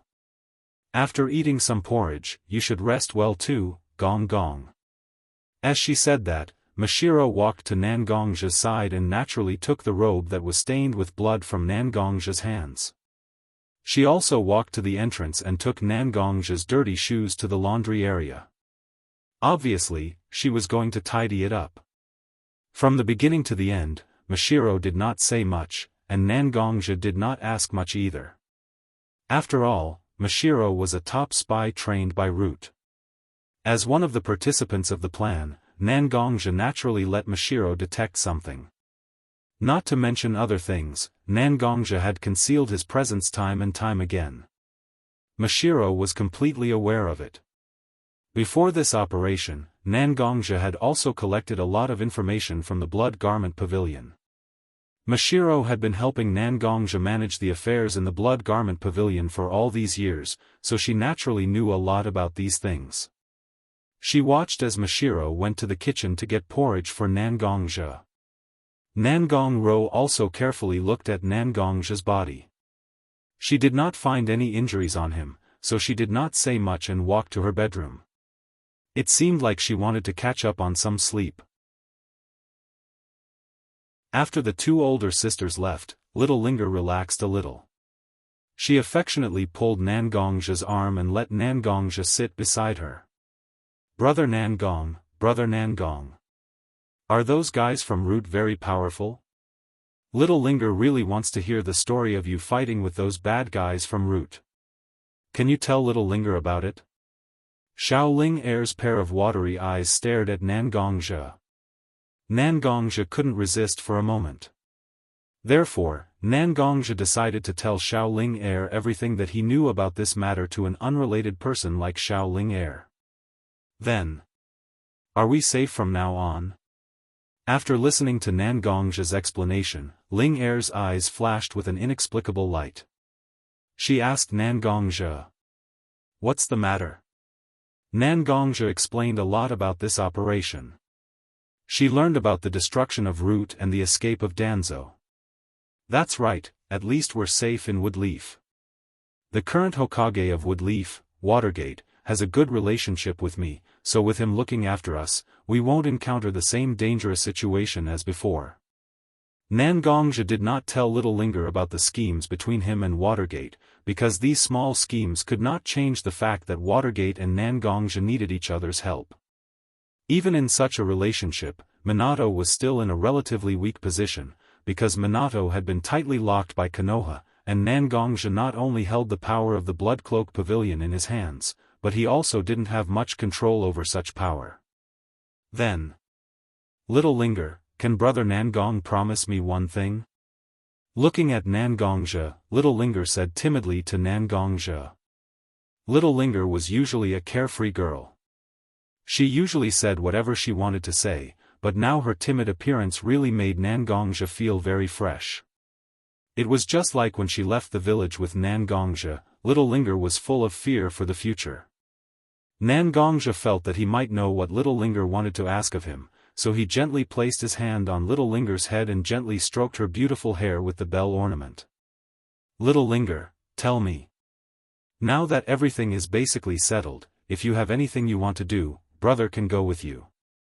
Perhaps because of Nangongjia's attitude, Little Linger, who was originally a little nervous, slowly calmed down.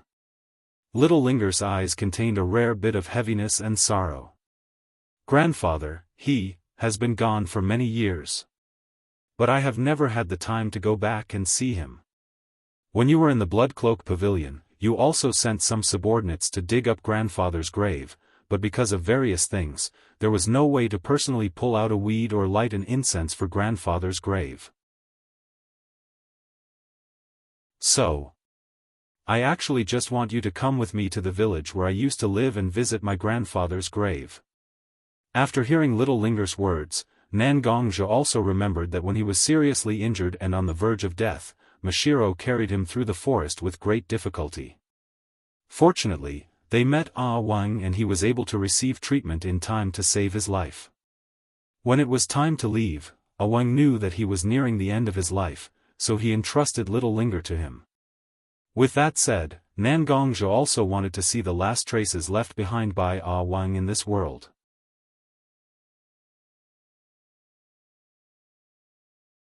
Chapter 335. After agreeing to Lil Linger's request, Lil Ling was finally satisfied as she ran back to her room to catch up on her sleep. However, even the dullest person would be able to sense the joy in Lil Linger's heart. Nangongja's greatest wish was for his family to be happy. Nangongja stood up from the cushion he was sitting on and slowly walked into his kitchen. Mashiro was currently holding a small dish in her left hand and a spoon in her right hand. It seemed like she was trying out the final taste of the congee she made. Mashiro naturally heard Nangongja's movements, but Mashiro still didn't turn his head. It was unknown whether he was looking at Nangongja or the pot of congee in front of him. "Originally, I didn't want Rower and Little Linger to know that you participated in such a dangerous plan, but I was still worried about you. I wanted to personally see you return home, so I sat in the living room and didn't go back to rest. However, Rower and Little Linger are a group of mischievous people. They immediately saw through the whole story and insisted on waiting with me for you to come back. After waiting for an entire night, the two of them must be exhausted." Mashiro turned around and placed the dish in front of Nangongja. He smiled faintly at Nangongja and said, "Do you want to try it to see if it suits your taste?" Looking at the dish that was still steaming, Nangongja gently blew on it. He reached out to take the dish from Mashiro's hand and placed it next to his mouth. Seeing Nangongja's action, Mashiro suddenly smiled gently. He gently tapped Nangongja's forehead with a finger and said to Nangongja with a doting tone, "You are still as catty as ever." When Nangongja heard Mashiro's words, he wasn't shy at all. Instead, he felt proud and said to Mashiro, "Isn't that because of Mashiro's superb cooking skills? That's why a picky guy like me can eat what I like every day." Mashiro looked at Nangongja's face and said to Nangongja with a hint of reminiscence, "Back then, I definitely didn't expect that I would become such a person. Back then, it was the first time I left Root's cage and was sent to spy on you. Back then, I didn't have any common sense and even foolishly allowed you to take advantage of me. But it was also the cold and indifferent you that slowly made me feel the taste of home. You made me slowly turn from a tool that was deliberately cultivated to a person who could feel at ease around the stove every day." Mashiro slowly placed the spoon in his hand on the table beside him. He reached out his hand and gently caressed Nangongja's face. He used his fingertips to feel the wrinkles on Nangongja's face. With a bit of warmth to the touch, Mashiro instantly felt that her heart was at peace. Even if his hand was caressing the man who had accompanied him for many years and allowed him to slowly grow up, Mashiro's heart didn't have any meaningless feelings at all. Instead, he felt a little heartache for this man. Because although Nangongja's face still looked young and handsome, compared to the first time he saw Nangongja, the tiredness in his eyes was so strong that it was difficult to ignore. Mashiro. Mashiro's eyes were filled with undisguised heartache. Nangongja naturally saw it clearly. You don't have to say that. At that time, I also left Woodleaf for various reasons and accepted the seemingly absurd and strange task of traveling around the ninja world with you. At that time, I was just like an injured beast, eager to leave the place I originally lived and avoid the people I knew. But it was because I met you at that time that I mustered up the courage to face all the things I should face. At that time, if it wasn't for you, I would have already lost my life in that jungle. It was you who brought me to find a Wang and gave me a chance to continue living. So, there is no so-called debt between you and me. From the moment you saved my life, you're already my family. For my family, I'm willing to face anything, no matter what. Nangongja and Mashiro's eyes collided at this moment. The strong friendship in their eyes couldn't be ignored, but Mashiro suddenly moved his eyes away.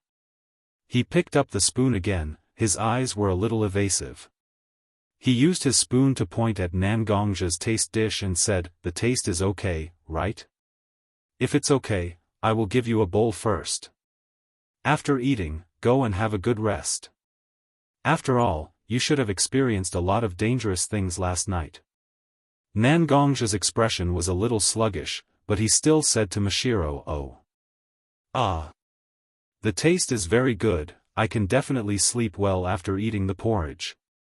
Mashiro took out a wooden bowl from the cupboard and gave Nangongja a bowl of porridge. He scattered a little bit of seaweed and sesame seeds on the porridge, making the porridge look more delicious.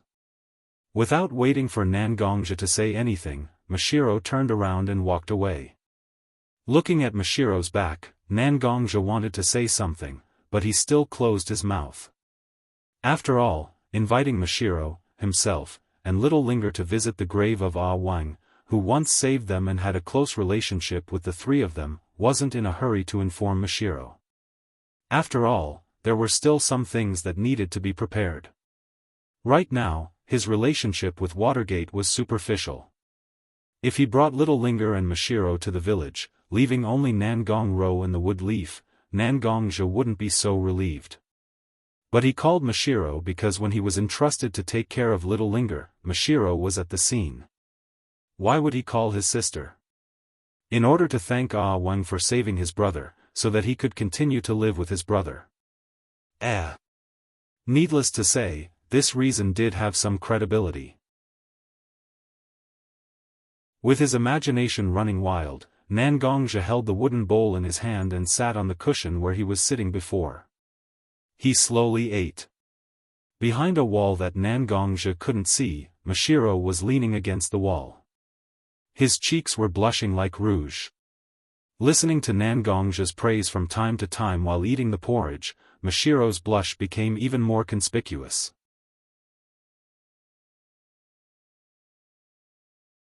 Chapter 336. A few days later, Nangongja found an opportunity to tell Mashiro that he had promised Little Linger that they would visit Ah Wang's tomb together. Mashiro was naturally very grateful to Nangongja for saving Ah Wang when they were in trouble.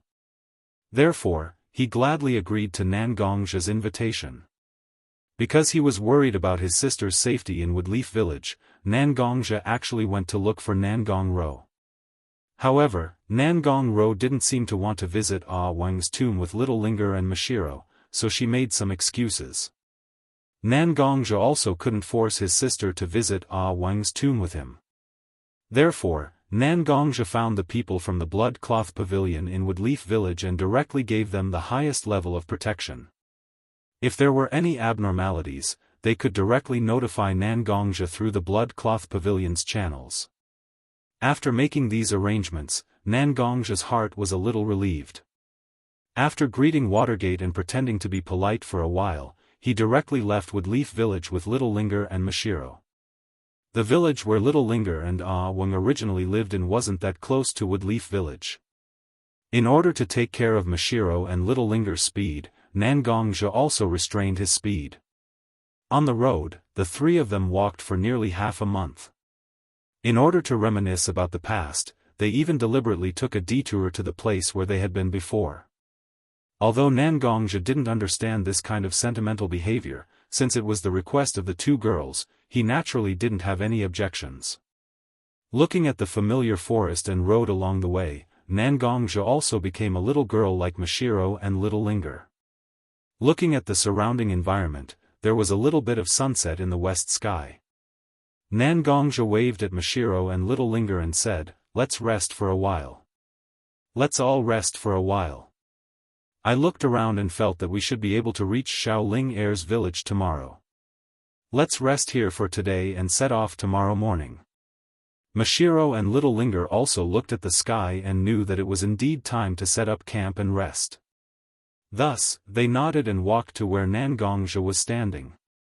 They seemed to be very familiar with the most basic things like setting up a tent.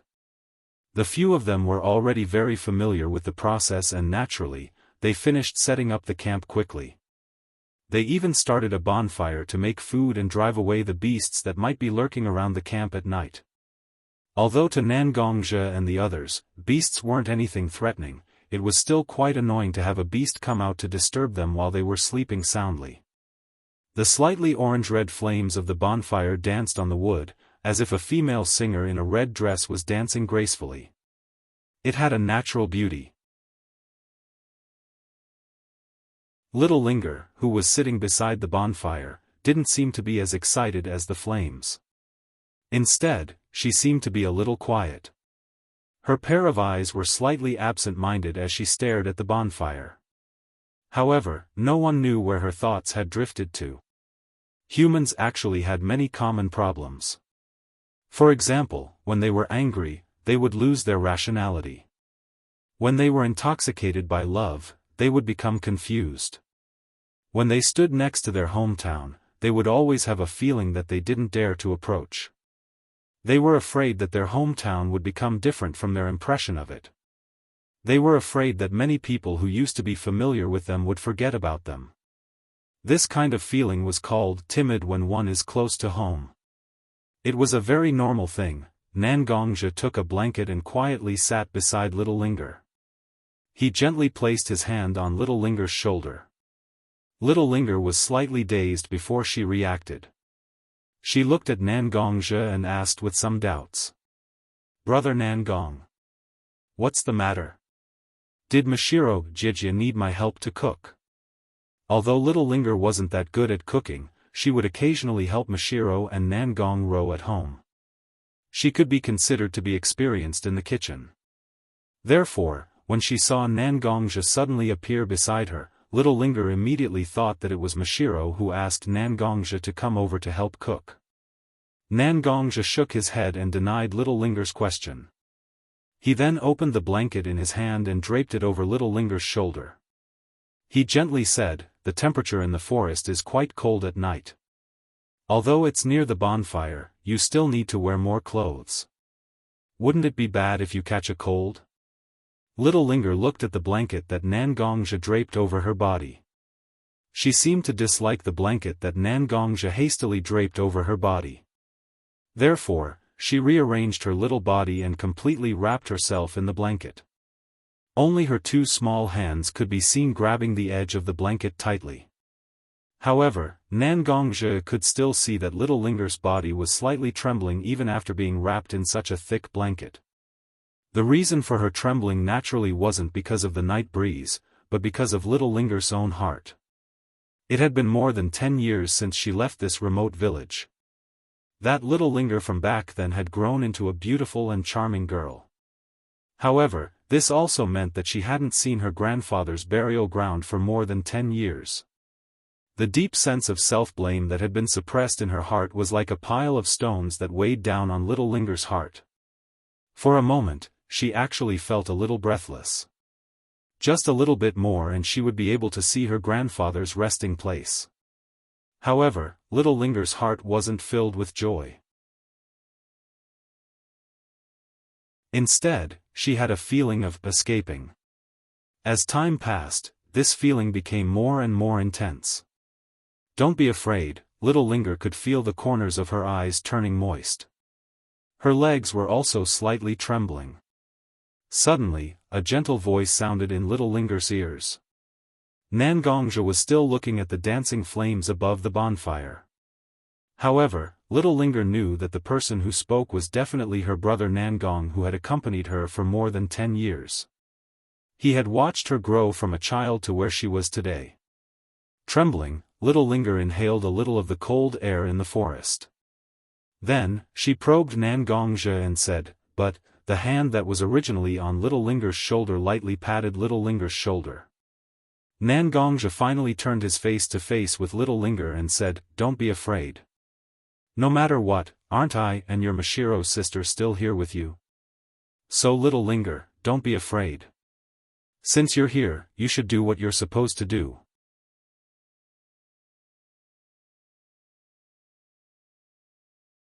Chapter 337. The night quietly slipped away from Nangongja and company's dreams. When little Linger opened her eyes, she discovered that her brother Nangong was already packing their luggage. Sister Mashiro had already prepared breakfast and seemed to be waiting for her. Coming to visit her grandfather's grave was little Linger's own request. Although Nangongja and Mashiro were indebted to Ah Wang, the reason why they were able to sleep in such a remote place was because of her own request. Even if it was just this, it would not allow him to shrink back. "I must face these things that I should face in the first place. Are you awake? Come on, it's time for breakfast." Sensing that little Linger had woken up, Mashiro revealed a motherly smile. She waved towards little Linger and called little Linger over for breakfast. Little Linger stood up and tidied up her sleeping bag. She sat beside Mashiro and began to enjoy some mushrooms and wild herbs that seemed to be found in the surrounding forest. Although the taste wasn't that pleasant, the smell of the mountain assaulted her senses. While eating, little Linger looked at Nangongja's busy figure and asked Mashiro, "Why is brother Nangong still working? Did he eat breakfast?" Hearing little Linger's question, Mashiro's face carried a trace of anger. She glanced at Nangongja and said to little Linger, "You don't know, this morning before you woke up, your brother Nangong's gluttonous illness acted up. He directly shook me awake and insisted on having some mountain delicacies. Once this guy started to be gluttonous, there was no limit. He actually acted cute and pestered me. I really couldn't win against him, so I could only find some mushrooms and wild herbs to make breakfast. Perhaps to make up for his loss of composure this morning, he is currently packing our luggage." Although Zhenbai's tone was full of complaints, Ling Er didn't feel that Zhenbai was truly angry.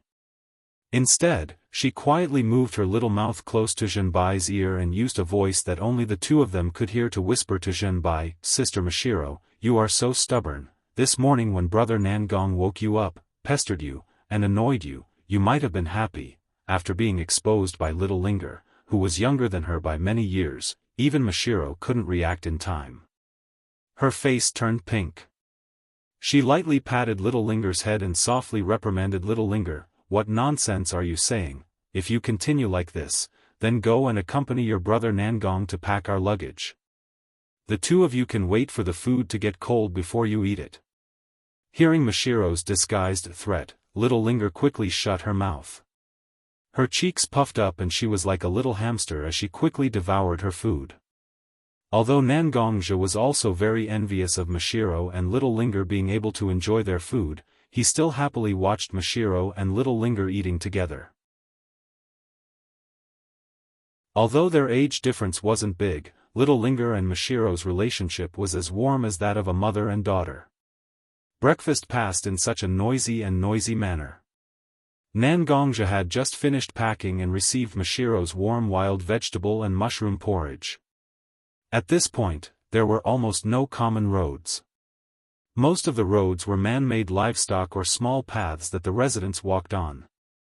After walking for half a day in the forest that was filled with shrubs and trees, Nangongja and the other two were still surrounded by green trees.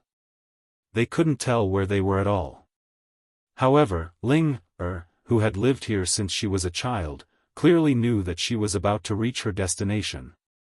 Her originally heavy footsteps had unknowingly become light and graceful. Her footsteps were like a joyful jump.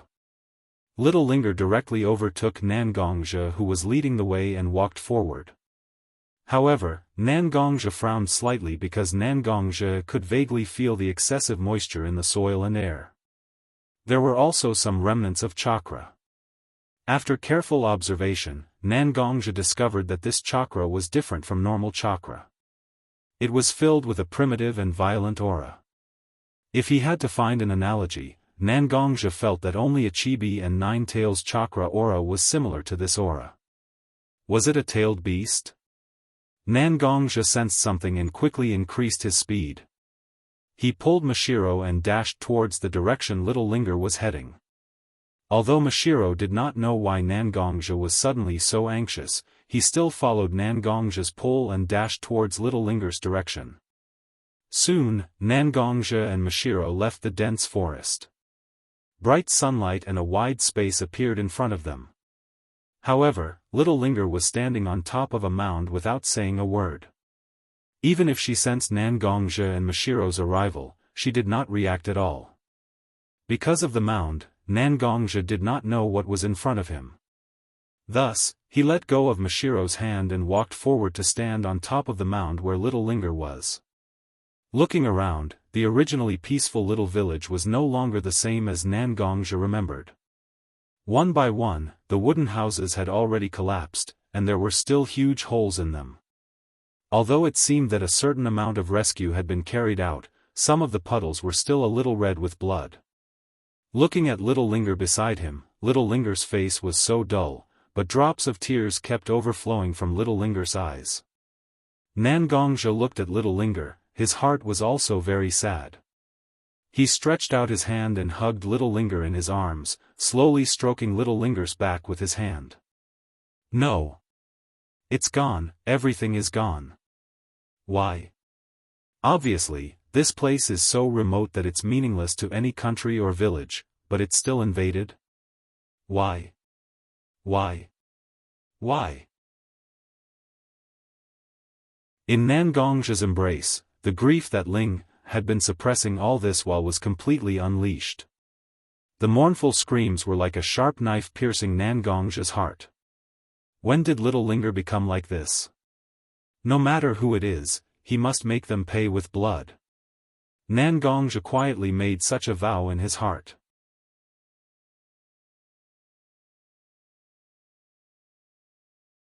Chapter 338.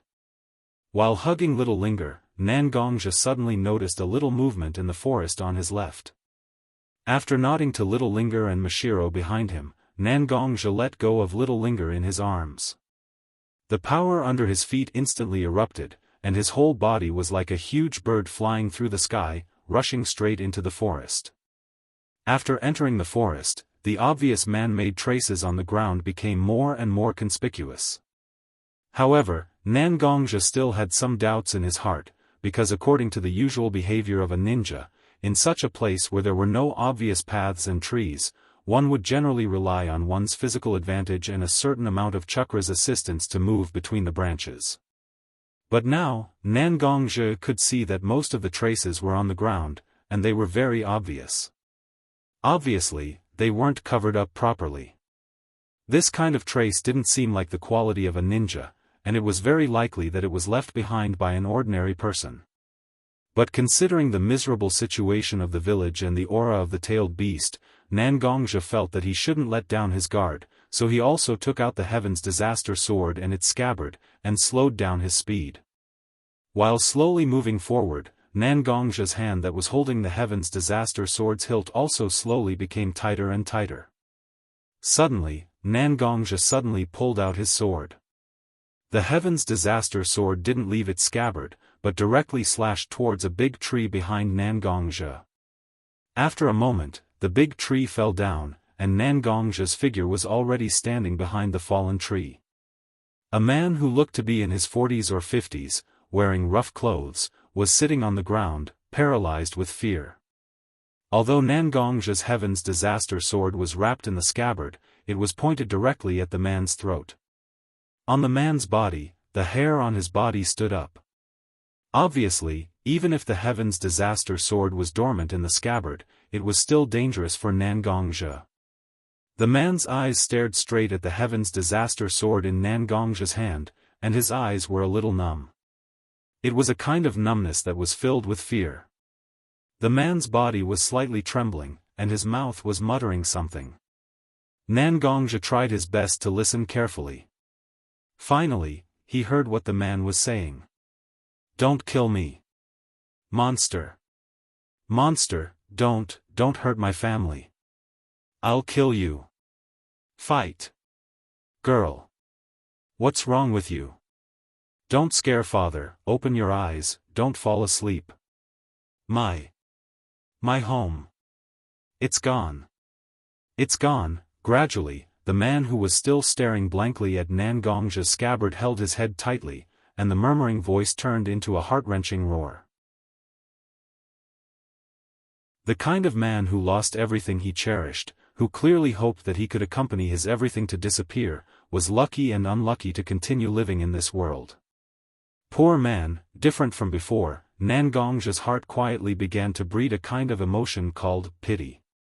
Didn't he also lose everything he was familiar with?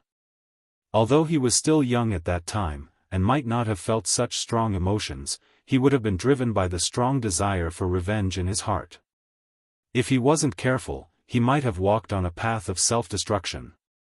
In that case, wasn't the seal that was engraved on his body a good way to maintain his original heart? Nangongja was actually very satisfied with the days he was living with his sister Nangong-ro, Mashiro, and Little Linger. The extreme emotions that he originally had because he was deceived and coaxed had already disappeared for the current Nangongja.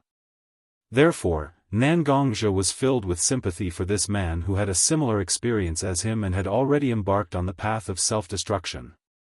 Instead of letting him torture himself in the human world, Nangongja didn't mind offering his pity to this man. "Brother Nangong." Wait. Just as Nangongja unsheathed the calamity sword in his hand, Little Linger's voice sounded behind Nangongja. Obviously, she couldn't wait for Nangongja to return, so she brought Mashiro here. Little Linger. Seeing Little Linger walking over, Nangongja's eyebrows slightly knitted together. Because Nangongja didn't want Little Linger to see him killing people, he said to Little Linger in a serious tone, "Bring your sister Mashiro to the side first, I'll be done soon." After saying that, she looked at the pitiful and pathetic man who was immersed in his own world with a sharp gaze. "Brother, what I mean is that I might be able to get some useful information from him. He's a neighbor who often helped me and my grandfather when I was young." After this, Little Ling Er's eyes were filled with determination and sadness. "After this, I hope that big brother will be able to stop him from living such a painful life." Hearing Little Linger's words, Nangongja finally looked at the child he watched grow up. Unknowingly, Little Linger was no longer the little girl who only knew how to act coquettishly. Instead, she was a mature person who could make her own decisions. He nodded and made room for Little Linger. Little Linger walked to the man's side and slowly squatted down so that she could be at the same level as the man. Little Linger tried to make her voice as soft as possible, and at the same time, she used some of the illusion principles she learned in the ninja school. Finally, she opened her mouth. "Uncle. Uncle. I know that you're very sad right now, but you can't immerse yourself in sadness like this, right?" Little Linger's voice sounded very ethereal, as if it came from the end of the sky. However, after listening carefully, it sounded like she was whispering in his ear. It was this extremely conflicting feeling that made the man whose thoughts were in a mess. At this moment, a trace of clarity appeared in his eyes.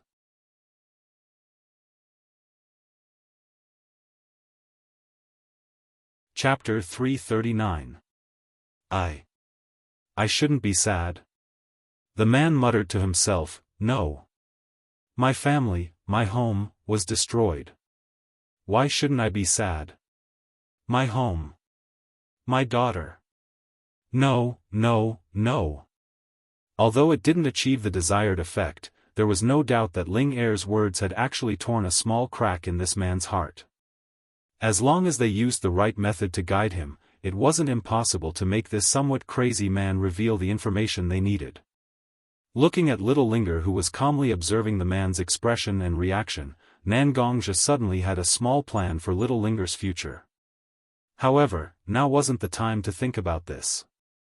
The most important thing now was to obtain some useful information from this crazy man. Yes, of course you can be sad. Because you've already lost everything that you cherish. But is grief enough for you? Whether it's the death of your family or the destruction of your home, it wasn't because of you. It was because of something else, wasn't it? Are you really willing to let something like that go to another place and let others suffer the same pain as you? I know you're a kind person, but do you really want others to suffer the same fate as you, to have their families torn apart and their families destroyed? Following the man's words, little Linger began to guide the man with her chakra-enhanced voice. She hoped that the man could recall the scene at that time. Even if it was just a few words, it could at least provide clues for Nangongja. I don't want to. This kind of suffering, this kind of sadness shouldn't exist in this world. Ugh. Ah. While speaking, the man suddenly grabbed his head with a pained expression. It was obvious that he was recalling the scene in front of his eyes when he was in the most pain. Don't panic, you are safe now. That monster has already left you. Now, he is an illusion. You just need to tell me, what did you see? Little Linger signaled Nangongja with her eyes. Nangongja slowly walked behind the man and pointed his index finger at the back of the man's head.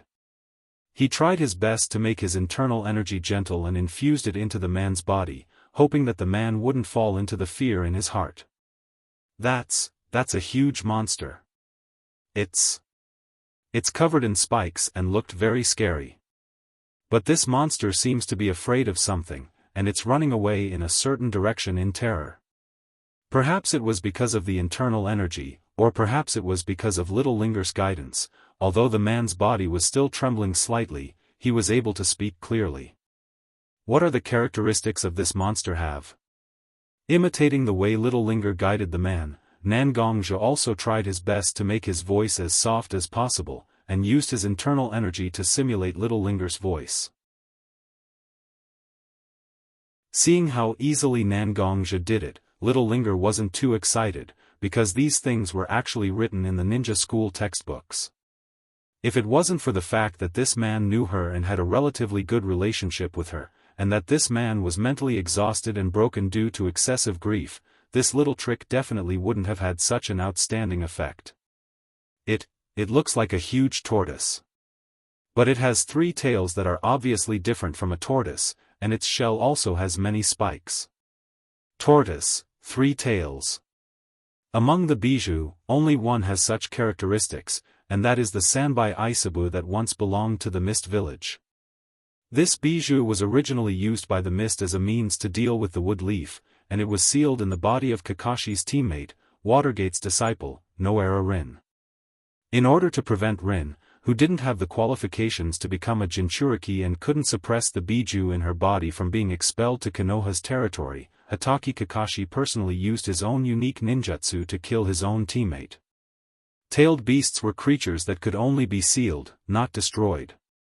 Although the Sanbai shared some of the effects of Harano Rin's death because it was sealed inside her body, it was still resurrected over the years and became the only wild-tailed beast known to exist. In the information from the Blood Cloak Pavilion, the information about the Sanbai ended here. Combined with some of the things that Kakashi said to him, Nangongja can probably determine that the Sanbai has indeed been successfully resurrected. But this place is indeed very far from the place where Kakashi killed Rin. According to some records, the Sanbai Isabu is not so willing to leave the place where it was born. You just said, this monster doesn't look like it's here to wreak havoc, but it's running away? As if he grasped the key of the problem, Nangongja continued to ask the man again. The man nodded a little woodenly, and then said, this monster is indeed running away. The scene is exactly the same as when I was hunting prey. Did you see clearly what the person who was chasing the monster looked like? Nangongja nodded, slightly confirming his inner judgment, and then asked. He was just floating in the air. With just a wave of his hand, the huge monster was sent flying. I couldn't see his face clearly, but he had very conspicuous hair, and he seemed to be wearing black with red patterns, black. While talking, the man's eyes suddenly began to spin rapidly, and his heartbeat became very fast. In just a moment, the man had already fainted. It seems that his emotions were forcibly suppressed, causing his body to be unable to withstand such emotional suppression and self-protection. Looking at the man's situation, Nan Gongzhi also quickly said his judgment. Little Linger nodded, naturally knowing that Nan Gongzhi was telling the truth. With a little sadness in her eyes, as well as suppressed anger, Little Linger slowly stepped back. When Mashiro saw Little Linger coming over, he immediately took Little Linger's hand and walked to the other side, obviously wanting to counsel Little Linger. Nan Gongzhi naturally slowly unsheathed the tribulation sword in his hand again.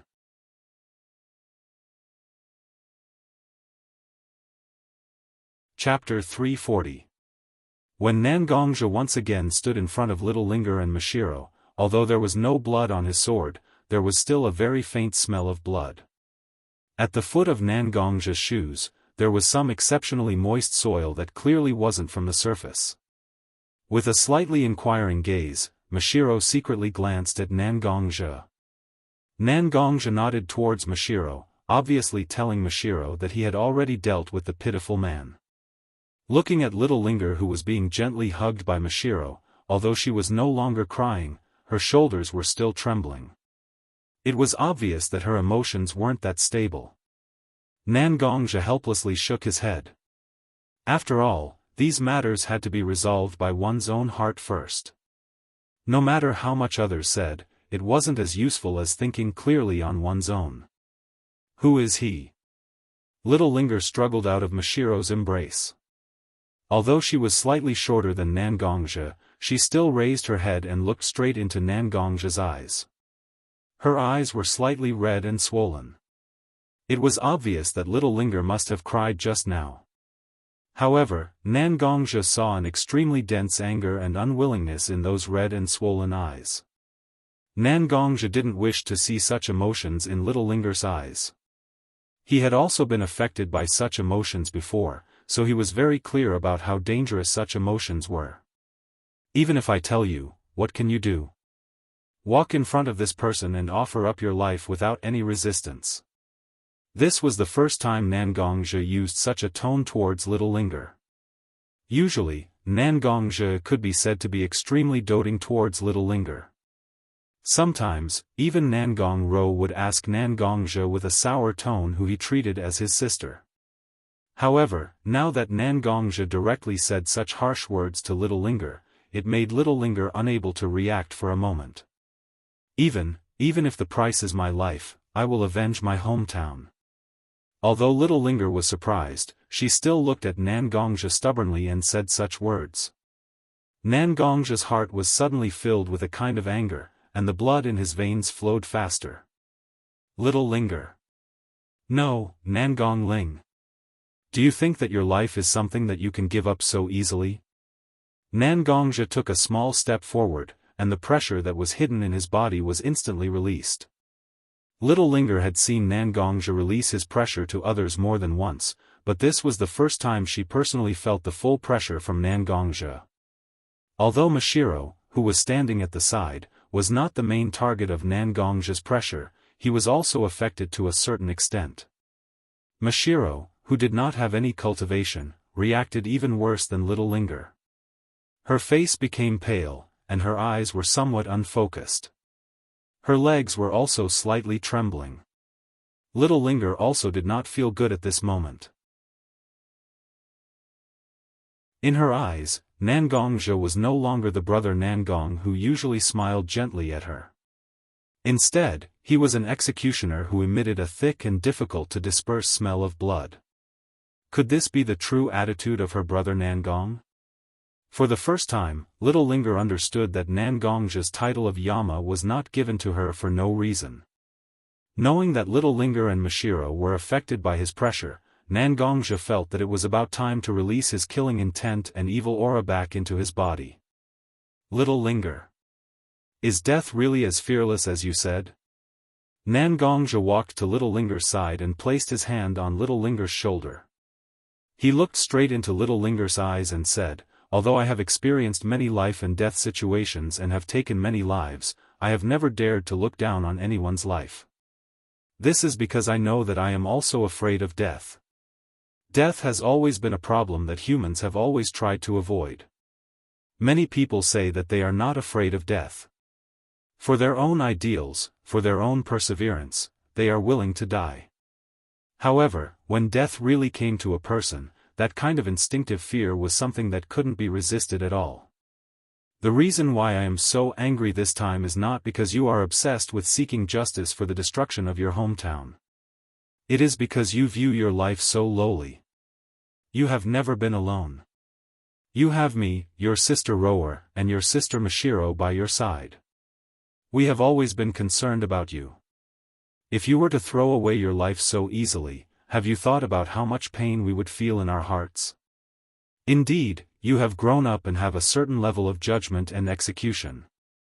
However, the relationship between people wasn't something that one could have a deeper understanding of just by age alone. This time, my actions were a little rough, but I hope you can understand that since I have already seen you as a mature person, then in the future, I will not give you endless tolerance. Instead, I will reprimand you should accept it. After speaking, Nangongzhi directly walked past Little Linger's figure and headed towards the ruined village. Mashiro also seemed to have recovered from Nangongzhi's rough coercion. She slowly walked to Little Linger's side and placed her hand on Little Linger's head. Then, she slowly embraced Little Linger. Little Linger, Miyagi's words were indeed a little overboard. However, I think that with your intelligence, you should understand, right? If it wasn't for Miyagi treating you as a family member and wanting you to grow up, he would definitely not show such an abnormal emotion, right? Mashiro and Little Linger had lived together with Nangongzhi for so many years. Naturally, they understood that Nangongzhi was usually a slightly dull and even somewhat taciturn person. However, this time, Nangongzhi showed such a rare anger. This was enough to prove that Little Linger occupied an important position in Nangongzhi's heart. Let's not talk about how Mashiro comforted Little Linger. At this moment, Nangongzhi had already arrived at the ruined village. Although there was only a faint trace of chakra in the air, Nangongzhi could still find some traces left behind by the use of ninjutsu. There were pools of water, ice shards in the corners of houses, and traces of sharp objects on the trees and houses. These were all important evidence for Nangongzhi to judge the participants.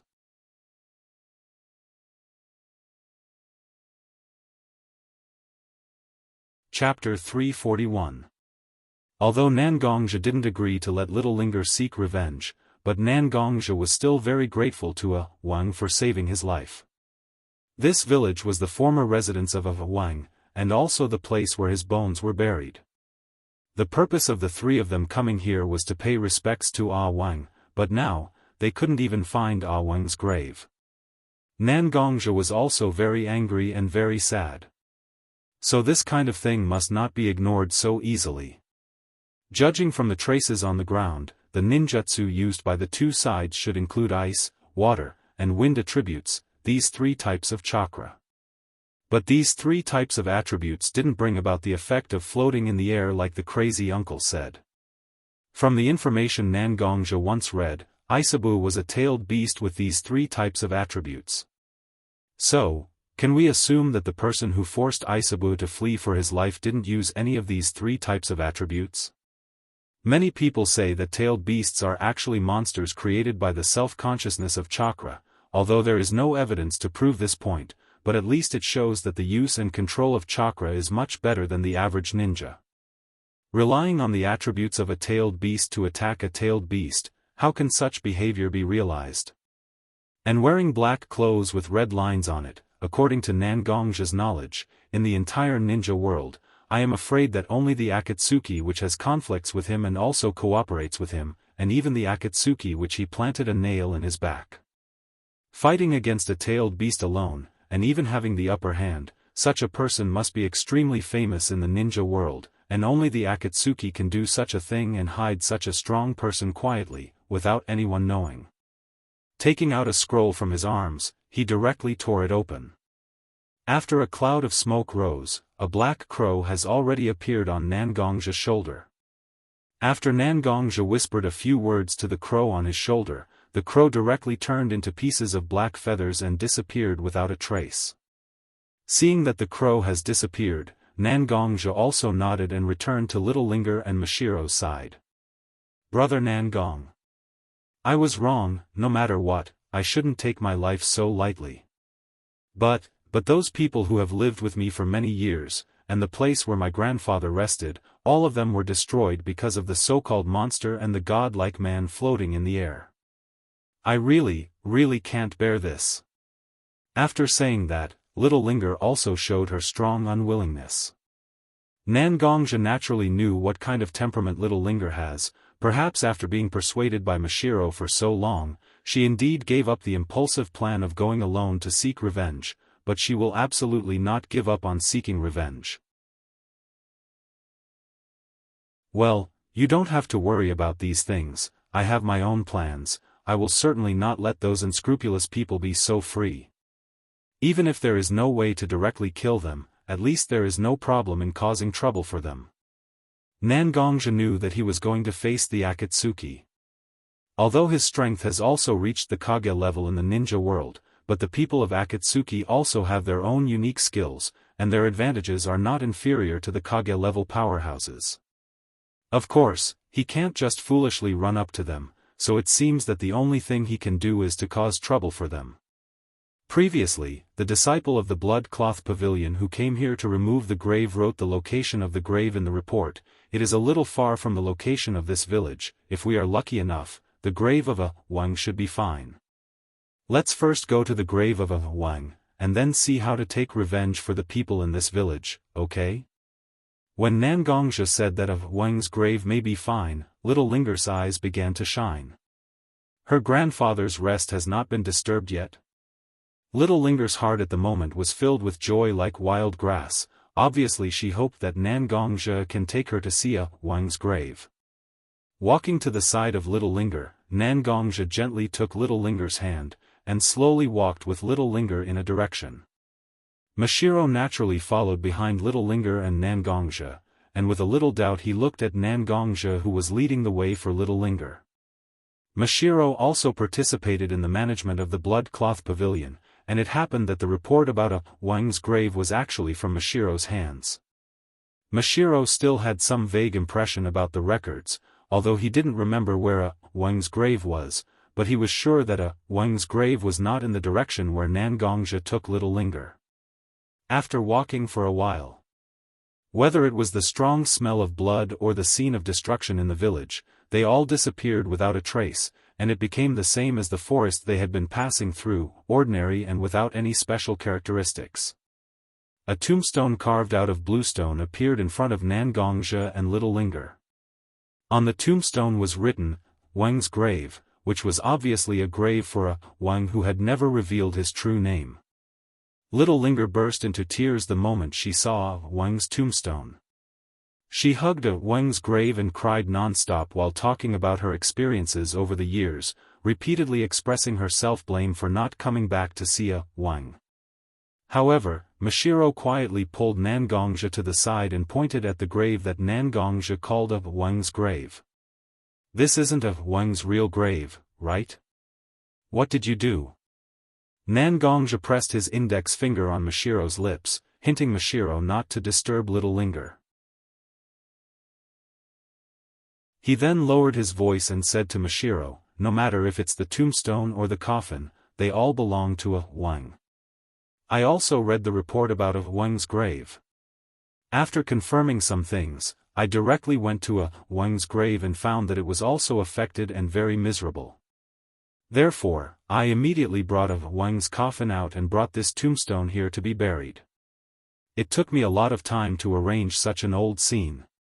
After listening to Nangong's words, Mashiro naturally understood that Nangong did this to appease the hatred and anger in Little Linger's heart, which was why he did this extremely disrespectful act. Hopefully, Wang could also understand Nangong's painstaking efforts.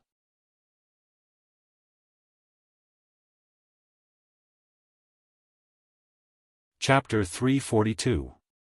In the end, after paying their respects to Wang, Nangongzhe and the others returned to the wood leaf. However, the three of them couldn't let go of the things that happened in Little Linger's village. Every time they avoided Nangongzhe and Mashiro, Little Linger would always be in a daze. No one knew what she was thinking. As for Nangongzhe, although he repeatedly said that he would take action, he didn't do anything at all. Little Linger naturally believed that Nangongzhe would do what he said, but believing was one thing. Nangongzhe's repeated delays made Little Linger understand the difficulty and seriousness of this matter. After returning to the wood leaf, Little Linger also immersed herself in the public library of the wood leaf to read a lot of information. She could also determine that the monster that escaped from the mouth of the somewhat crazy uncle was one of the 9-tailed beasts, Isabu. How could a person who could chase a tailed beast away be someone that could be easily dealt with? Little Linger even ran to Nangongzhe's side and told Nangongzhe that he didn't need Nangongzhe to seek revenge. However, Nangongzhe just smiled and shook his head without saying anything. Nangongzhe's stubbornness, or rather stubbornness, was something that Ling naturally knew very well. In order for Nangongzhe to avenge those who had already died and weren't close to her, she felt that it wasn't worth it to risk her brother's life. However, Nangongzhe seemed to be stubborn. He didn't even consider giving up. She didn't know if it was purely because of the destruction of the village or if there were other deeper reasons. In the middle of the night, the bright moon hid its appearance in the dark clouds. The originally cold moonlight was completely hidden at this moment. Nangongzhe, on the other hand, was neatly dressed and walked towards the forest outside Konoha. Although there was a barrier around the wood leaf, it was only designed to prevent ninjas from reaching Kage tier. At Nangongzhe's level, he could completely hide his whereabouts at specific nodes and not be discovered by the barrier. Nangongzhe was surrounded by tall trees. Because it was late at night, whether it was insects or birds, they seemed to have fallen asleep at this moment. The surroundings were silent. Nangongzhe could clearly hear his own breathing and heartbeat in his ears. Suddenly, a crow appeared on a big tree. The crow was very ordinary, its feathers didn't reflect light, but its eyes were very unusual. This was because it had a pair of 3 Tomo Sharingan. Caw. Caw. Caw. When the crow saw Nangongzhe, it made a very strange sound. Nangongzhe also nodded his head, as if to tell the crow that the surroundings were safe. The crow's eyes turned in a circle, then it directly spread its wings and flew down from the branch. Like sand being swept away by a gust of wind, the crow turned into a clump of feathers that far exceeded its original size. The feathers gathered in front of Nangongzhe, and slowly a human figure was piled up by the feathers.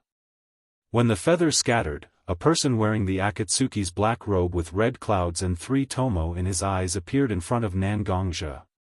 These years, Itachi had been in the Akatsuki organization. As the Akatsuki organization's multifaceted spy to Woodleaf's relationship to Akatsuki organization, and Nangongzhe's relationship to Akatsuki organization, the huge pressure seemed to make Itachi's appearance more weary. Don't know whether it was an illusion or not, but Nangongzhe always felt that Itachi's eyes were not so bright, as if he was extremely tired. Now is the time of trouble, you suddenly came to find me, I hope you are not looking for something boring. Itachi's tone was somewhat cold, but Nangongzhe was very clear about Itachi's situation. In the Akatsuki organization, there was a certain amount of suspicion towards Itachi. For a long time, the Akatsuki organization used Itachi as a knife in their hand, and didn't let him come in contact with any of the Akatsuki organization's confidential information. Even if he accidentally learned some things, most of them were some unimportant or vague information. The Akatsuki organization also sent a lot of diversion to Woodleaf through Itachi more than once. Although it was true, it was not so important information. At the moment, Woodleaf was under the rule of the fourth Hokage, Watergate. The Akatsuki organization was the organization that once hurt Watergate's wife and children. Even before, in order to find information about the Akatsuki organization, Watergate even abandoned his responsibility as Hokage and directly ran to the ninja world to investigate for a period of time. It's conceivable that when Watergate knew that Woodleaf actually placed his own nail in this organization, how anxious Watergate's heart will be, and how great the pressure on Itachi will become. Danzo has been expelled. Seeing Itachi, Nangongja didn't talk about himself first. Instead, he talked about the common enemy he had to face when he and Itachi reached an alliance. Your parents are safe now, and Sasuke has also left Woodleaf's range. Although you are now in Orochimaru's base, but considering your restraint on Orochimaru, it's easy to take Sasuke away. Don't you want to take your parents and brother away from the world and live a quiet life?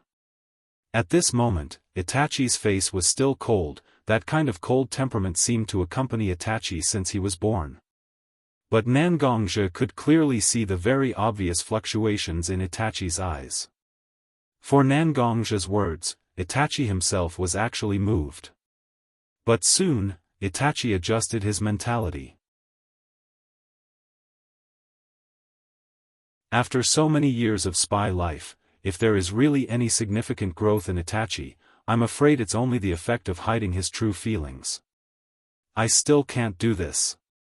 Itachi lightly shot a glance at Nangongja, as if he was looking at the devil in his heart, with both fear and a little bit of uncontrollable desire. If this matter could be solved like this before I joined Akatsuki, I would definitely abandon everything and live together with my family.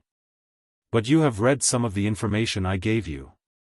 Akatsuki is not just an organization that wants to be the first mercenary organization in the ninja world. Although their conspiracy is hidden from me, I can still know that this is a terrible move that affects the ninja world and even the whole world. Before becoming Itachi Uchiha, I was a Woodleaf ninja. Even if there is a crack on my forehead, I am still a Woodleaf ninja, Itachi Uchiha.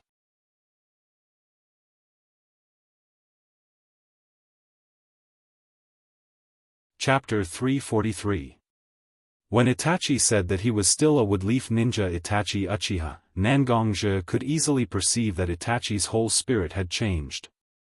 Although he was also born in Woodleaf, but compared to Nangongja who was born and raised in Woodleaf, he couldn't understand the pride of being a Woodleaf ninja. But not understanding doesn't mean that Nangongja has any prejudice against such a Itachi Uchiha. On the contrary, Nangongja appreciated this kind of Itachi very much. Because Itachi's almost blind loyalty to Woodleaf is actually the same as Nangongja's unconditional protection and trust for his family. Little Linger, Mashiro, and Nangong-ro are Nangongja's spiritual sustenance, and Woodleaf is naturally Itachi's spiritual sustenance. In the end, Nangongja and Itachi are somewhat similar in some aspects. This is one of the reasons why the two still cooperate very smoothly even though they don't have a deep friendship. Speaking of Akatsuki, have you started the operation against Bijou again during this time? I also know that this matter involves Bijou, so I must ask you to meet me in person. Bijou is really a sensitive matter. Nangongja looked at Itachi and finally asked his question. For the ninja world, Bijou is no different from a strategic resource. Just like the nuclear weapons between various countries, it is a weapon full of deterrence. After all, as long as Column Force doesn't reveal the aura of Bijou in his body, almost no one can detect it. Once a war breaks out, Bijou Column Force can easily sneak into the strategic towns of other countries and directly release the power of Bijou in his body to wreak havoc. After that, Chakra can directly put away the Bijou and leave easily.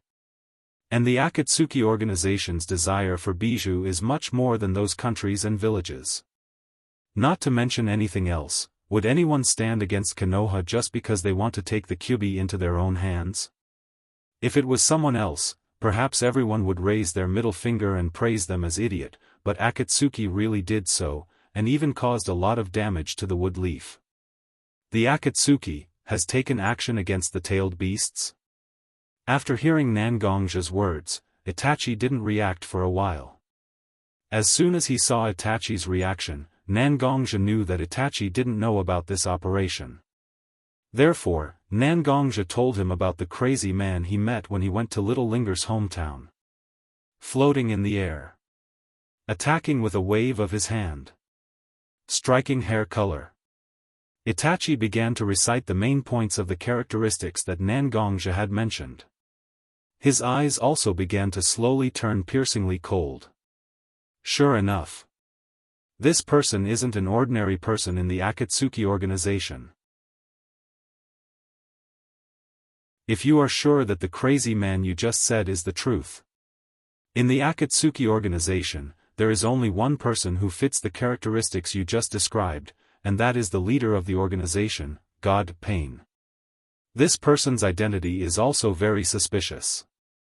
In the information you gave me before, there are 3 founding elders of Akatsuki, Nagato, Yahiko, and Konan.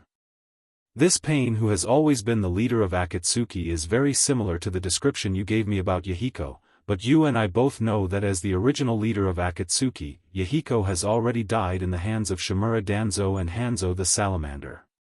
On the contrary, the person named Nagato has never appeared in front of me, which makes me very confused.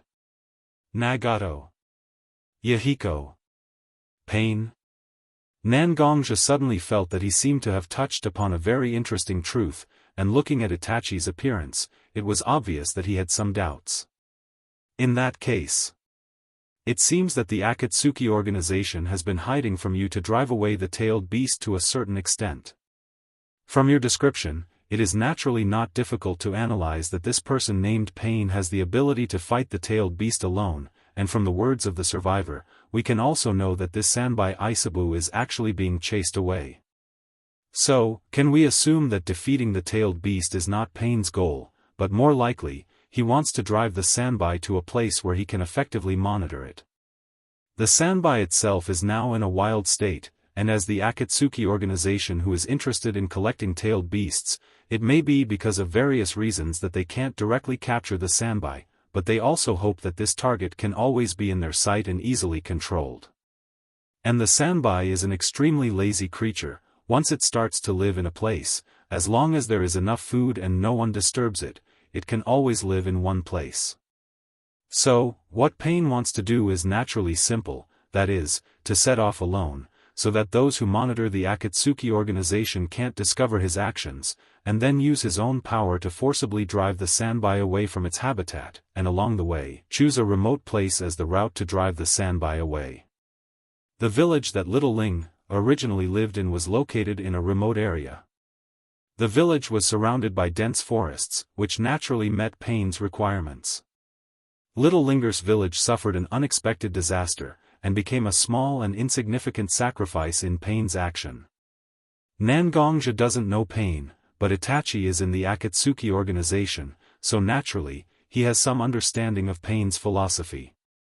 Pain has always claimed that his actions are for the eternal peace of the shinobi world, although he doesn't know what Pain is going to do, but from what Nangongja said, it is naturally not difficult to judge that Pain actually doesn't care so much about the lives of ordinary people. Itachi. Nangongja was silent for a long time, and finally said to Itachi Uchiha, although we don't know the specific plan of the Akatsuki organization, but Tailed Beast must be an important part of it.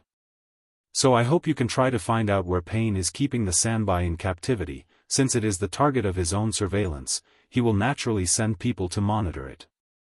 Once there is a transfer of personnel, there is naturally no way to completely hide it. I need you to help me find out all the useful information. Itachi heard Nangongja's words, and also nodded very seriously. Nangongja actually just wants to make things difficult for the Akatsuki organization, so he hopes that he can destroy their plan of keeping the Sanbai in captivity. And Itachi is concerned about the huge ambition of the Akatsuki organization. He hopes that he can stop the Akatsuki organization from carrying out such a crazy plan. Obviously, they have different starting points, but they are on the same path. In this way, it is very interesting.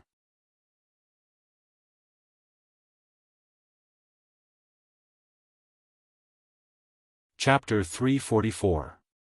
Whether it was Itachi or Nangongja, they were very concerned about finding the Sanbai's habitat and destroying the Akatsuki's plan.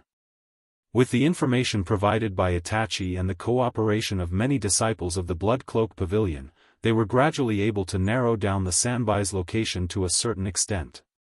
Originally, the Sanbai was sealed in the body of the Woodleaf Shinobi, Harano Rin, by the Mist Shinobi. They hoped that with her special physique, the Sanbai could wreak havoc in the Woodleaf area, but they were stopped by Kakashi. The Sanbai was severely injured because of Rin's death. After that, the first trace of the Sanbai was found in a small country called the Country of Bears between the Water Country and the Country of Fire. In order to make it easier for them to monitor the Sanbai, the Rain Village must have placed the Sanbai in a relatively close position. The Sanbai itself is of the water attribute, and has a different affinity and dependence on water. Therefore, the only places suitable for the Sanbai's survival and close to the Akatsuki's sphere of influence are the Country of River, the Country of Waterfall, and the Country of Rain where the Akatsuki is located.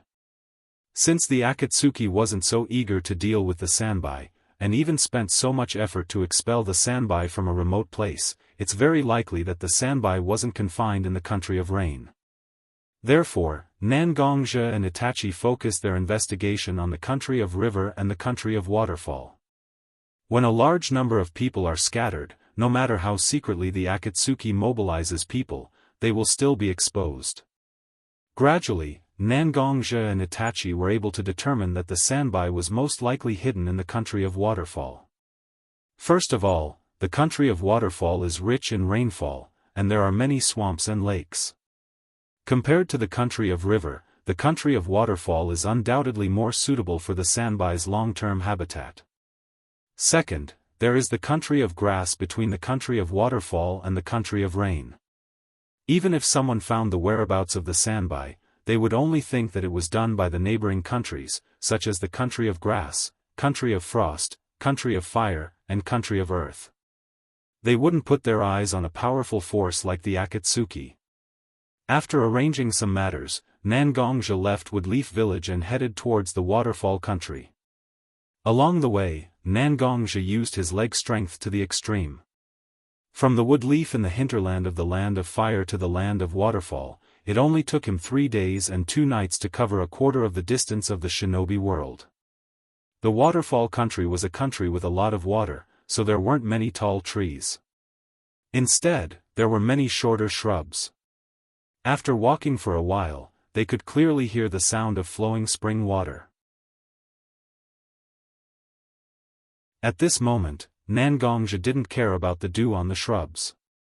He just laid down in the shrubs and carefully observed the hidden tent in front of him. This camp was built based on the surrounding terrain and plants. Almost 3/4 of it was hidden in the soil, rocks, and trees, while the remaining 1/4 was carefully concealed by someone. If it was really a hurried glance, it would be really difficult to find the clues. Nangongja also noticed by chance that something was wrong here. At the same time, there was a very large deep pool near the camp, so Nangongja decided to lurk in this place and carefully observe where the people came from. Just after Nangongja lurked in the shrubs for 2 hours, finally, a figure gradually walked into this very hidden tent. Just as this figure was about to approach the hidden tent, suddenly from 2 slightly dark corners, a figure with an amigakure forehead appeared. Others don't know, but how could Nangongja not know that the amigakure has long been controlled by the Akatsuki? These ninjas with the amigakure forehead are members of the Akatsuki. Nangongja believed that in this hidden camp, there must be detailed information about Isabu. If he could obtain such information, then it would be more feasible to destroy Akatsuki organization's captive breeding plan. After all, for everyone, tailed beast, this kind of creature was still in a kind of half-understood state. If he can get the research information about the Sanbai, then naturally, it will save a lot of unnecessary trouble, so why not? Therefore, in order to ensure that the information he wants to get is not destroyed by these ninjas, Nangongja decided to assassinate these ninjas of the amigakure. Looking at the ninja who seemed to come to report entered the tent after a series of checks, Nangongja also observed a little bit of movement in many hidden places. If it is an ordinary person, it is naturally difficult to detect the reason, but Nangongzhe is an experienced ninja, so it is easy to judge that these places are the distribution of some hidden sentries. Nangongzhe quietly pulled out the sword behind his back from the scabbard. The dark sword ridge reflected Nangongzhe's cold face. At this moment, his face has slowly emerged with a somewhat cruel smile, as if he is very excited about being able to freely hunt. If other people saw this, they will be instantly creeped out. Under the effect of exquisite movements, Nangongzhe's figure instantly disappeared from the place. At this moment, Nangongzhe's figure has quietly appeared in the most remote sentry post from the camp. It was similar to an ordinary sentry post. In order to prevent a person from being distracted sometimes, there are two ninjas in this sentry post to take care of each other. Nangongzhe's figure has quietly appeared behind the two ninjas. Obviously, he walked step by step into the hidden sentries, but the two ninjas completely seem to be unaware of anything, still staring at the area they are monitoring. At this moment, a faint layer of bloody brilliance covered Nangongzhe's sword at the moment. This bloody brilliance is another application of his murderous aura that Nangongzhe explored.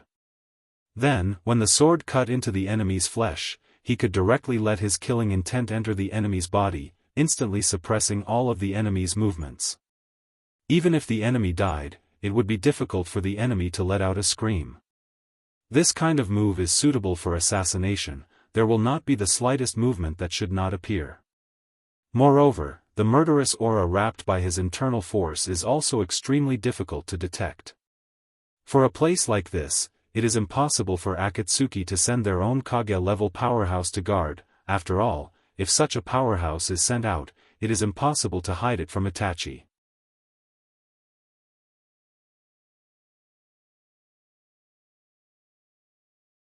Chapter 345. Blood was quietly spilled on the ground.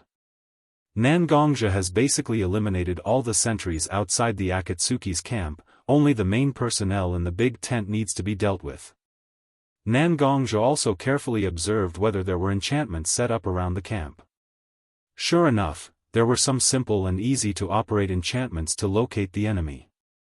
Nangongzhe has not seen 1,000 of such barriers, but he has seen at least 800 of them. There is really nothing new about them. After a little bit of movement on several important nodes, a loophole easily appeared on the barrier. Through this loophole, Nangongzhe was finally able to see the whole picture of the camp. There are nearly 20 large and small tents in this camp, and roughly estimated that there are at least 100 ninjas in it. Among these people, except for the 20 ninjas he just killed in the periphery and the ninjas who were responsible for observing the sanbai, Nangongzhe estimated that there should be about 50 ninjas in this camp. Nearly 100 ninjas, even if a large part of them are genin and chunin, it's already a huge force for an ordinary ninja village, but Akatsuki can directly place such a force directly here to keep an eye on the sanbai. On the one hand, it is naturally because the sanbai is very important to Akatsuki, and on the other hand, isn't it because Akatsuki is rich and doesn't mind such a force being idle?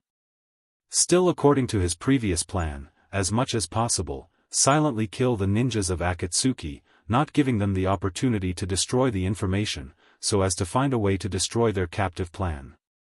Nangongzhe quietly entered a tent, using his woodleaf White Fang's assassination method, and constantly killing the ninjas in it, and Nangongzhe was also very careful to control the amount of blood he killed, making the smell of blood as vague as possible.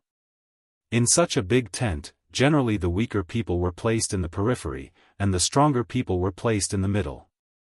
Nangongzhe also followed such an experiment, and began to eliminate these ninjas of Akatsuki organization in a circle as if he was peeling silk from a cocoon. With the passage of time, Nangongzhe's assassination target is also getting stronger and stronger. In order to achieve his goal, Nangongzhe's killing frequency has also begun to sharply decrease. Nangongzhe at this moment can clearly feel that his physical strength and spirit have reached an extremely exhausted state. Such a high-intensity assassination can no longer continue like this. Combined with the general strength of the ninjas he killed in this big tent, Nangongzhe believes that there are at most 3 Jonin ninjas in this big tent. As an internal energy practitioner who can restrain chakra to a certain extent, and his strength has also reached Kage level, at this time, perhaps the most effective way to quickly kill these ninjas of Akatsuki is to directly go out and use his most proficient posture to quickly kill these ninjas of Akatsuki. After thinking for a little bit, Nangongja finally decided to directly go all out to kill all the remaining ninjas of Akatsuki. After all, the reason why he chose to assassinate just now is to let those ninjas in the periphery have no time to inform the ninjas in the big tent to destroy the key information. Now that he has almost killed all the ninjas of the periphery, naturally there is no need to worry about this aspect, so why should he use a method that he is not so proficient in to carry out this kind of mission? So, Nangongja finally came out from the shadows. His black clothes fluttered without wind, his black hair wantonly fluttered, but what is more conspicuous is still Nangongja's pair of bright eyes and the dark simple long sword in his hand. A kind of surging momentum was born from Nangongja's body, just like the center of a tornado, calmly standing in the same place, but the surrounding tents of Nangongja because of the storm formed by Nangongja's momentum. For a long time, unexpectedly no one came out from the central tent. Nangongja's heart also began to be vigilant. This situation is not what he expected. After all, Nangongja is not a professional perception ninja, although Nangongja can do this kind of thing, but he is not so proficient in it. When he found that the rest of the ninjas in the big tent all gathered to fight with him as he imagined, Nangongja also immediately became vigilant, directly unsheathing the Heaven's Disaster sword in his hand and walked towards the biggest tent in the big tent. Using his scabbard to lift the curtain of the tent, Nangongja only saw a strangely dressed person sitting on the table of the main tent, one foot on the table, the other foot was hanging in the air casually swinging. Nangongja saw this strange person, and this strange person naturally also saw Nangongja. He seemed to be a little surprised as he stretched out his finger towards Nangongja, and the face covered by the mask with only one hole impressively revealed a 3-tomo Sharingan. A member of the Uchiha clan? Nangongja immediately judged the possible identity of this person in front of him, but he instantly denied his opinion. After all, the Uchiha clan has been exterminated, and he knows the survivors. Whether it is the figure or the posture of this guy, he is not familiar with the few people he is familiar with. In the wood leaf, there is also Kakashi, who is obviously not a member of the Uchiha clan, but still has a Sharingan, isn't it? Who are you? Nangongja looked at the person in front of him with a mask, a black robe, and a head of pineapple-like hair. But this person seems to have not heard Nangongja's question and the murderous intent contained in it, but directly jumped up from the table he was sitting on. He directly trotted to Nangongja's side, and at the moment, the 3-tomo Sharingan swept over Nangongja's body and face, and even praised from time to time. Isn't this the famous Yama of the Woodleaf Ninja world? It's rare, I didn't expect to meet such a famous person in this boring mission, it's really a pleasant surprise. Wait a minute, can I ask you to give me an autograph? After saying that, this guy actually seemed to be fumbling all over his body to find a pen and paper for Nangongja to sign. Nangongja was already somewhat angry because of the previous slaughter, and now seeing this strange guy's appearance in front of him, he was too lazy to suppress the anger in his heart for a while, and directly took out his tribulation sword and directly pierced the guy's chest.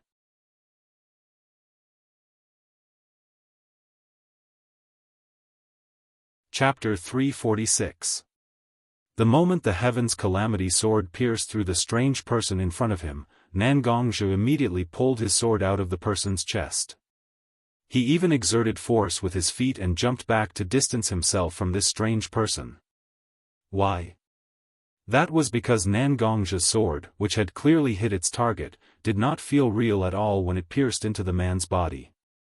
But Nangongja could clearly perceive that the man in front of him wasn't an illusion, but a real existence. Regardless of whether this ability was a Kekkei Genkai or a unique ninjutsu, the most important thing to do now was to open up the distance between them. You. Who are you? Nangongja looked at the strange man and asked the same question. However, compared to his disdainful tone at the beginning, Nangongja's tone had become more serious. Tisk. It was obvious that the masked man was very displeased with Nangongjia's attitude. I thought that the Yama King of Konoha would be a little more interesting, but I didn't expect him to be so boring. Do you want to know who I am? It doesn't matter if I tell you, this uncle is called Hoodlum. Akatsuki's first official member candidate. Hearing Hoodlum's words, Nangongjia actually didn't believe him. After all, through Itachi's information, Nangongjia already knew what kind of people the Akatsuki's official members were. Except for Conan and Pain who hadn't shown their full strength, the other official members were indeed talented in various aspects. To a certain extent, they could also be comparable to Kage-level experts. Even if they had the advantage, they still had the opportunity to defeat Kage-level experts. And this hoodlum in front of him clearly had the ability to let attacks pass through his body without causing any harm. Although he couldn't see for the time being whether this ability could let all physical and energy pass through his body, and what was the limit of this ability. But in Nangongjia's opinion, a person with this kind of ability was fully qualified to become an official member of the Akatsuki, and not like what Hoodlum said, he was only a first official member candidate. But even in the face of such a strange ability, Nangongjia didn't intend to shrink back. In the past few days, Nangongjia also found that his behavior was becoming more and more unlike what he should be doing. Perhaps it was because of the expulsion of Danzo from Konoha, or perhaps it was because he let his three family-like existences leave the Bloodcloak Pavilion and the Lion Clan space that he felt was very safe. Therefore, Nangongjia hoped that he could save his own life and the lives of his family. Due to various reasons, Nangongjia also clearly sensed that he was beginning to weaken. The iron-blooded Yama who made people tremble in fear on the battlefield back then seemed to have quietly changed at this moment. His heart that was as hard as iron had actually begun to slowly melt. Nangongjia tightly held the Heaven's Calamity sword in his hand. This time, he wanted to try and change it. Seemingly aware of the change in Nangongjia's mentality, Hoodlum, who looked very sloppy just a moment ago, also slowly straightened his slightly bowed body. One of his hands also slowly pulled out a kunai from his back, one hand holding the kunai, while the other hand pressed on the kunai in his hand. Obviously, he was ready to fight. To be honest. Although you have always been called the Yama of Woodleaf, I still know the relationship between you and Woodleaf. So if possible, I really have no reason to fight with you. As he spoke, Hoodlum glanced at Nangongjia's clearly very determined eyes and laughed self-deprecatingly. However, I think that you have already made up your mind to fight with me. There's no point in talking anymore. Let's fight first. As he spoke, Nangongjia directly drew his sword and ran towards Hoodlum. Nangongjia held the disaster sword with both hands and placed it next to his left ear. The inner strength in his body circulated at high speed, mixing with killing intent and hostility as it wrapped around the disaster sword. There were even strands of undetectable sword chi that wrapped around the disaster sword. Gusts of wind quietly wrapped around Nangongjia's body as he ran. Slowly, the wind became stronger and stronger. Regardless of whether it was the surrounding tense curtains or the dust on the ground, they were all blown away by the wind. At this moment, Nangongjia was like a ferocious tiger descending from the mountain, or a dragon dancing in the sky. His aura was extremely powerful and domineering. Hoodlum, who was standing opposite of Nangongjia, naturally felt it the most. However, he still looked fearless as he quietly watched Nangongjia charge towards him. It seemed that no matter how Nangongjia prepared to attack him, he wouldn't lose. However, Nangongjia wasn't affected by Hoodlum's attitude at all. Instead, he fell into an extremely mysterious state. Back when Nangongjia entered the Woodleaf Academy, he relied on a state called Heart Sacrifice Technique to defeat Hatake Kakashi in swordsmanship. He even received Hatake Maoshuo's favor. However, over the years, it had become increasingly difficult for Nangongjia to enter such a state. Today, Nangongjia was completely immersed in his sword for the first time in a long time. Ignoring Hoodlum's expression and his surroundings, Nangongjia suddenly had a strong desire in his heart. Swing the sword. Swing the sword non-stop. It wasn't to defeat his enemy, nor was it to familiarize himself with swordsmanship. It was purely to swing the sword. That strong desire was like a thirsty person craving for spring water, or a hungry person craving for food. It was a primitive desire that came from his own blood and body. Finally, Nangongji's body was in front of Hoodlum. His own calamity sword could also attack Hoodlum. The desire to swing the sword from the depths of his heart could no longer be suppressed. Hoodlum, who was facing Nangongji, seemed to want to say something, but Nangongji directly slashed his own face.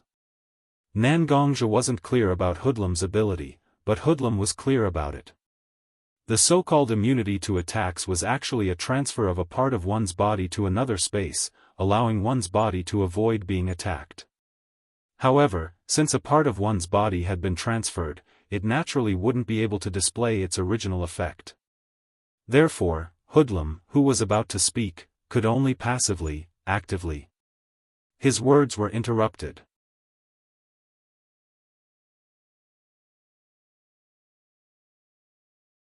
Chapter 347. When Hoodlum saw Nangongji's sword slash across his neck, his throat was transferred to his body. Just as Hoodlum was about to open his mouth to escape, Nangongji directly slashed at his shoulder joint. Nangongji's sword was extremely fast, so Hoodlum could only restrain himself and redirect Nangongji's attack. Limbs, joints, internal organs, and any other fatal or serious weakness of the human body were all attacked by Nangongji's sword. Hoodlum didn't have a chance to speak at all. He could only passively move a part of his body to avoid being hit. Just looking at the Red Heaven's Calamity sword in Nangongji's hand, Hoodlum already felt great pressure. Nangongji, who was frantically swinging his sword, completely ignored Hoodlum's predicament. Instead, he seemed to be enjoying himself. The internal energy and sword energy covering the Heaven's Retribution sword started to dissipate bit by bit, causing the originally ferocious Heaven's Retribution sword to return to its original dark and simple appearance. Although the internal energy and sword energy were dispersed, Hoodlum didn't know why, but he felt that Nangongji's sword had become even more ferocious. The current state of the two of them was extremely comical. Hoodlum was like a wooden puppet, standing in a daze on the spot. Because his joints were constantly being attacked by Nangongji, he couldn't exert any strength. Nangongji's sword was originally very fast, and it was as if the entire sky was filled with the afterimages of his sword. Smoke and dust surged around Nangongji, making him look very imposing. But now, it was as if he had lost all of his strength. His sword danced very slowly, but one could faintly see that Nangongji's arm had transformed into several afterimages that attacked different parts of Hoodlum's body. As the one being attacked, Hoodlum naturally knew that it wasn't that Nangongji's speed had slowed down, but that his speed was too fast. It was beyond the range of what could be seen with the naked eye. The arm and the Heaven's Retribution sword that could be seen with the naked eye were the result of countless afterimages overlapping. Everything seemed to be in a stalemate as time passed minute by minute. Nangongji didn't seem to be affected, but Hoodlum didn't seem to be as confident as before. Suddenly, Hoodlum gathered all the chakra that he could control and released it. The shockwave from the chakra forced Nangongji back by half a step. Hoodlum also took advantage of this opportunity to absorb his body into a spatial vortex and appear far away from Nangongji. Spatial ninjutsu. Previously, Nangongji wasn't able to distinguish what kind of ninjutsu Hoodlum used to avoid his attacks. However, after attacking for so long, Nangongji was able to detect spatial fluctuations. In order to avoid Nangongji's pursuit, Hoodlum skillfully used a spatial ninjutsu that allowed him to appear in another place. More importantly, Nangongji wasn't able to discover Hoodlum's method of avoiding his attacks, but he discovered a possible weakness of Hoodlum's ninjutsu. This weakness was very obvious, and that was time. One must know that when Nangongji and Hoodlum were fighting just now, the two of them were actually in a strange stalemate. If Hoodlum could continue using his ninjutsu, then he would naturally be able to continue this strange stalemate. However, Hoodlum's mentality began to change, and he seemed to be very unwilling to continue this stalemate. He directly compressed the chakra in his body and released it. Compressing chakra and releasing it wasn't a simple matter. To do so, not only did he have to have extreme control over his own chakra, but he also had to bear the possibility of the violent chakra constantly destroying his body. Although Hoodlum looked calm, Nangongja felt that he was just putting up a strong front. It was very likely that Hoodlum's body had already suffered internal injuries. Yama. I know the purpose of your visit, and it's definitely because of the sanbai. Although I don't know what you're trying to do with the sanbai, I don't want to care. Today's battle between you and me can be considered a draw, but in the future, we will naturally have a different victor. After saying that, Hoodlum's figure disappeared from Nangongja's vision. 4 minutes 37 seconds. Nangongja silently remembered this number in his heart. This was the time it took for Hoodlum to condense chakra and break free from his attacks. Hoodlum's limit must be around this time.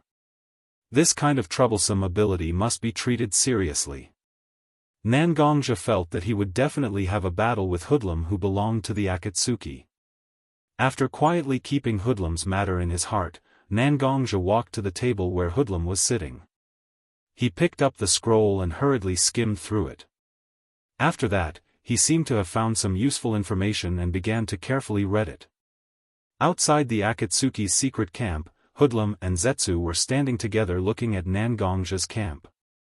Zetsu was puzzled as he asked Hoodlum, "Why didn't you deal with this guy? Although it seemed like you didn't have the strength to retaliate, but I know that as long as you're willing to pay a small price, you can definitely kill this alien ninja who cultivates internal energy. This guy, I feel that we will definitely have to face a formidable opponent in the future." Hoodlum glanced at Zetsu who was standing beside him and said with a bit of ridicule, "No, he still has his own value. Our goal has never been to eliminate dissidents, but to collect tailed beasts to complete our plan. Although Nangongja is indeed troublesome, but if we look at the long term, we will know that there will definitely be some differences between this Nangongja and Windstorm Watergate." Originally, they appear to be united but are actually divided, and it won't be long before they shed all pretense of cordiality. When the time comes, we just have to use a little bit of our methods, and Windstorm Watergate and Nangongja will definitely have a battle. The battle between the two of them was also a battle between the Bloodclad Pavilion and Konoha. When the time comes, we will just sit back and reap the benefits. Wouldn't it be more worthwhile than fighting to the death? Finished speaking, Hoodlum directly turned around and didn't look at the dozens of Akatsuki members who had died in the camp.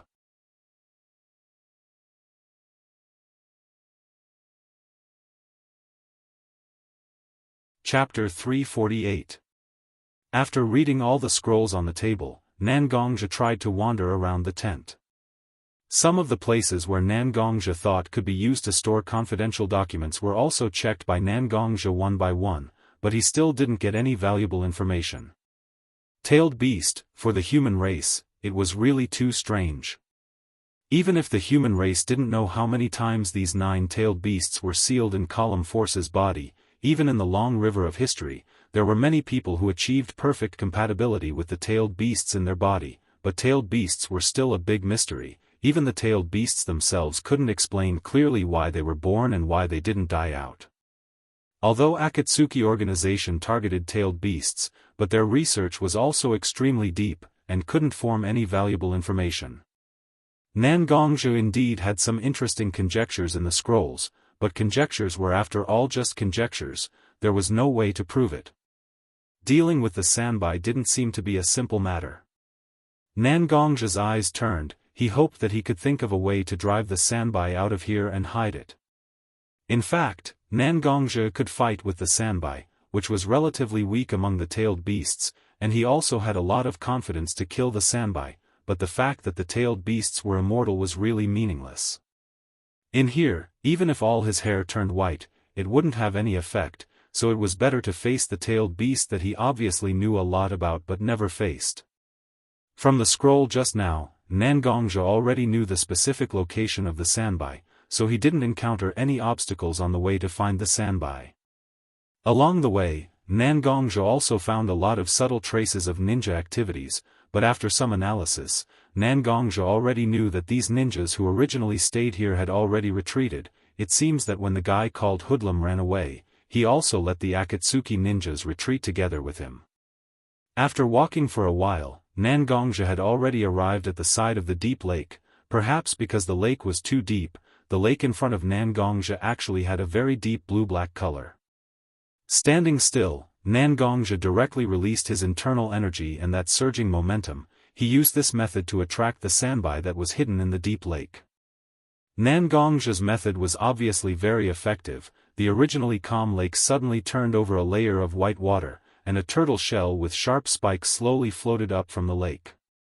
Slowly, this huge creature revealed its full appearance. With a tortoise-like body and 3 long tails, it was obviously Nangongja's target, Sanbai Isabu.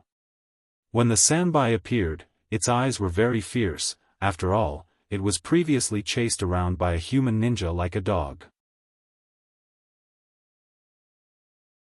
Now that he could finally have a good night's sleep, another human came to his doorstep and released his aura so casually, as if he was afraid that he wouldn't notice him. If this wasn't a provocation, then what was? Sanbai stared intently at the sword in Nangongja's hand. Instinctively, Sanbai felt that this thing, which was so small that it would be disdained to be its toothpick, was emitting a very dangerous feeling at this moment. Nangongja naturally noticed the gaze of the Sanbai, but Nangongja knew in his heart that now is not the time to fight with the Sanbai. His purpose is not to kill the Sanbai, but to let it escape from the control of Akatsuki. Together with the scabbard, Nangongja directly inserted his Heaven's Disaster sword into the slightly soft soil next to the deep lake, then shouted to the Sanbai, "Sanbai, I am not your enemy, I didn't come here to fight with you. As a tailed beast, you should be able to understand my words. Now I put my weapon aside to express my sincerity. I hope that I can have a good talk with you." Sanbai, who has been a Jinchuriki for several generations, naturally understood Nangongja's words. A look of doubt appeared in his eyes at this moment. After all, when humans see a tailed beast, they will either scream and run away, or blindly believe in their own strength and directly fight with the tailed beast. But there has never been a person like Nangongja who directly threw his weapon on the ground, and wanted to have a talk with the tailed beast. Even Column Force, who is connected to the life of a tailed beast, can't do this, right? In the memory of the Sanbai, there was only one person who was so close to it. Among the tailed beasts, the Sanbai itself is the kind of tailed beast with a relatively good character, so at this moment, the Sanbai also used a secret method to let its voice appear in Nangongja's mind. Why should I believe you? You humans are all bad, attacking me for no reason. Every time I want to have a good sleep, someone will disturb me. When I was getting along with Yagura, suddenly a human used the same eyes as the old man's to control me and Yagura. I don't want to believe in humans anymore.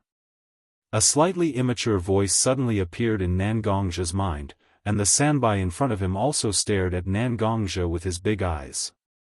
Obviously, the owner of this voice was the Sanbai. He thought that these tailed beasts were a group of old guys, but he didn't expect the Sanbai to have such a young voice. Should it be said that tailed beasts can't be judged by their appearance? The Sanbai and Nangongja didn't have anything to hide, but they mentioned a lot of interesting things. Yagura is the name of a Mizukage of the Mist. It is said that he is the one who can perfectly use the power of the Sanbai, Column Force. So it is natural that he and the Sanbai get along well.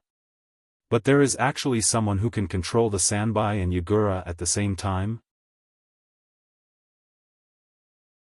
Nangongja doesn't know what kind of genjutsu level is needed to achieve this, but such a person must have reached the pinnacle in genjutsu.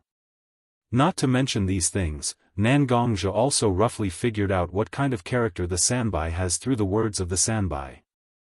As long as he can appease the Sanbai, it is not impossible to take the Sanbai away from this place where the Akatsuki is monitoring.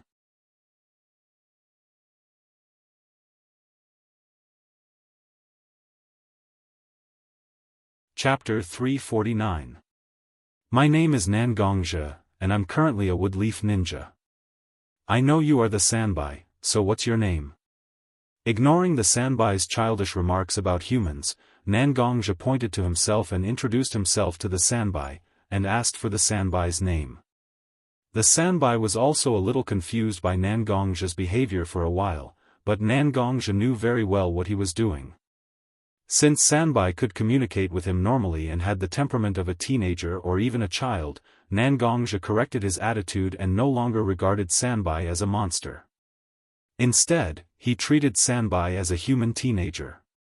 For a creature with self-awareness, the only thing that could make one feel happy was the acknowledgement of others, whether it was one's own abilities or some other characteristics. No matter how strange this person's expression was, the happiness in one's heart could not be concealed. Recognition is the most important pursuit of intelligent creatures. Nangongja has always felt that if he wants to truly recognize a person, he naturally has to start by knowing each other's names, so he directly introduced himself to the Sanbai and asked for the Sanbai's name on the way. It turned out that Nangongja's guess was correct. After Nangongja asked for the Sanbai's name, the Sanbai fell into a long silence. The human standing in front of him is somewhat different from the humans he has faced before. Originally, those humans were either full of fear or full of greed for him, but now, the Sanbai can't see any bad intentions from the human in front of him. It's like he really just wants to chat with him here. The Sanbai vaguely remembers when he was young, the old man pointed at him and gave him the name Isabu. Involuntarily, the Sanbai said to Nangongja, "My name is Isabu." Sanbai Isabu. Being able to get an answer from the Sanbai is enough to prove that his current direction is correct.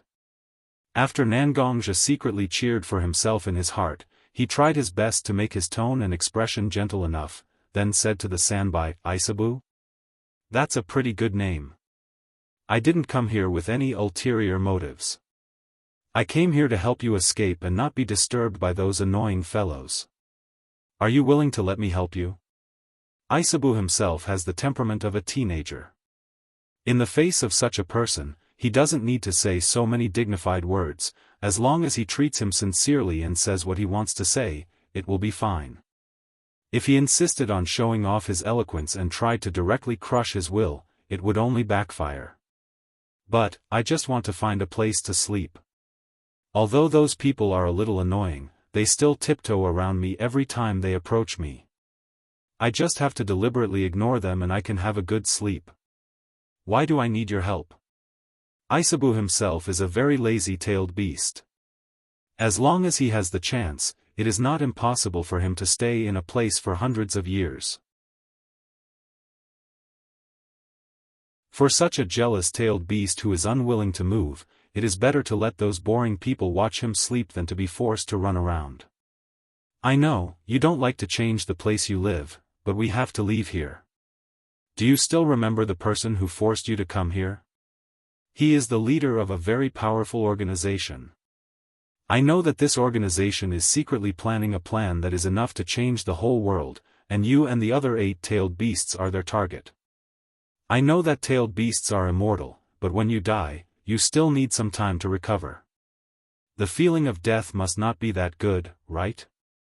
If you continue to stay here, although you can be free for a while, you won't be able to stay for long. I can help you leave here, and then you can choose a place you like to continue living." Nangongja was actually trying to guess Sanbai's thoughts, and then began to persuade Sanbai to leave with him. Such a test directly lets Sanbai know the seriousness of the situation. Sanbai may not care about other things, but it has to take seriously the eyes of the Sage of Six Paths, who is the current holder of the Sage of Six Paths. He has the power of the Sage of Six Paths, but he still wants to collect the 9-tailed beasts. Nangongja did not know what would happen, but Sanbai still vaguely felt some instinctive danger in his heart. He can't just sit there and wait for death. Otherwise, the final outcome may be worse than the death that Nangongzhi used to provoke Sanbai. What are you going to do? Sanbai was no longer as timid as before, and he still sounded like a young boy. However, he was also much more serious as he asked Nangongzhi. I have two plans. Nangongzhi smiled. He is not afraid that Sanbai will doubt him, but he is afraid that Sanbai will not listen to him at all. Since he has already started talking, there is naturally the possibility of continuing the discussion. First of all, I have the spatial coordinates of a different space. If you want, I can extradite you to my space. Without my permission, no one can go to that space. This is the first option I offer you. When Sanbai heard that Nangongzhi has the spatial coordinates of a different space, there was a very obvious surprise in his eyes, but he immediately shook his head to express his refusal. Tailed beasts themselves are the products of the special space of the ninja world. Once they leave the ninja world, tailed beasts are like trees without roots and water without a source. No matter how strong they are, they will become weak. Although Sanbai is close to Nangongzhi, he is not willing to entrust his life to Nangongzhi. Hearing Sanbai's refusal, Nangongzhi did not show any dissatisfaction. After all, they are discussing it, and it is normal to have objections. In addition to the continent, nearly 1/3 of the ninja world is the ocean. Isabu, you are a water-tailed beast. As long as you want, you can naturally live in the deep sea, and there must be food in the ocean. So I think you can also go to the bottom of the sea and find a place to rest. This way, you don't have to be afraid of people with ulterior motives.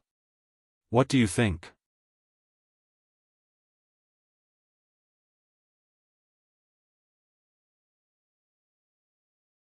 Chapter 350. From Nangongzhi's point of view, the two plans he proposed are very effective and pertinent.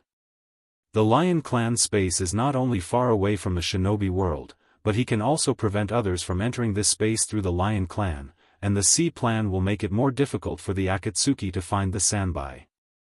When Nangongzhi confidently told the Sanbai about his two plans, the Sanbai still ruthlessly refused. The reason why he can't leave the shinobi world has already been described in the previous article, and we won't repeat it again. The sea is not as calm as it looks. With the countless years of life experience of the Sanbai, doesn't he know that the sea is more suitable for him, and the sea is also a place where he can live safely? Therefore, the Sanbai actually lived in the sea for a period of time before. But in the shinobi world, there are not only ordinary beasts, but also existences beyond the beast that can refine chakra. Compared to the land, the number and ferocity of the creatures in the sea is more unimaginable. The Sanbai is indeed very strong as a bijou, but how can he not know that a group of ants can devour an elephant? I thank you for thinking so much for me, and I can also feel that you really think of a way out for me. But I've never been free. My existence has a mission. Death was scary, but what made me even more upset was that I had to give up my mission because of fear. You don't need to take me out of the shinobi world, nor do you need to cover me to the sea. You just need to find me a place where I can stay. The Sanbai's voice still sounded so young, but it contained the vicissitudes of life accumulated over many years. After taking a deep look at Nangongzhi, the Sanbai still seemed to be a little reluctant and said to Nangongzhi, "You just said that you have a different space, this is very good. The shinobi world is in chaos, and a different space may be a good shelter. You should take your family to hide in a different space as soon as possible to avoid the disaster." Halfway through its sentence, the voice that was supposed to appear in Nangongzhi's mind suddenly stopped when it was about to say something. At this moment, the Sanbai seemed to have suffered a huge injury. It roared loudly at the sky, and its huge body seemed to be rolling around in the pool due to the pain, bringing up huge waves. Nangongzhi was puzzled by the three tails words. Nangongzhi did not understand the so-called calamity. However, Nangongzhi could still understand the current situation. It must have been because some tyrannical existence noticed that Sanbai had said something that it shouldn't have. Hence, it used some means to prevent Sanbai from continuing to speak to him and punished it. Nangongzhi tentatively released a little bit of his mental power to the three-tailed beast, hoping to figure out what kind of existence could bully a tailed beast like the three-tailed beast like a stray dog. When the wisp of mental strength was about to reach the three-tail's forehead, an irresistible force directly erased Nangongzhi's mental strength. Nangongzhi also looked very pale at the moment because his mental strength was forcibly erased. What kind of power is this? Nangongzhi secretly asked himself in his heart, but there was no way to get any answer. Nangongzhi had encountered many powerful people and fought many of them. However, this was the first time that Nangongzhi felt that he could not win. Even if he used all his means, even if he did not care about the cost, there was no way he could hurt such an existence. And this existence seemed to be able to erase his existence as long as it was unhappy with him. In front of such an existence, Nangongzhi was like an ant. Such an existence did not belong to this world at all. This was the only definition that Nangongzhi could give to such an existence. The three tails punishment seemed to have ended. The three tails, which was still rolling in pain in the pool, had calmed down at this moment.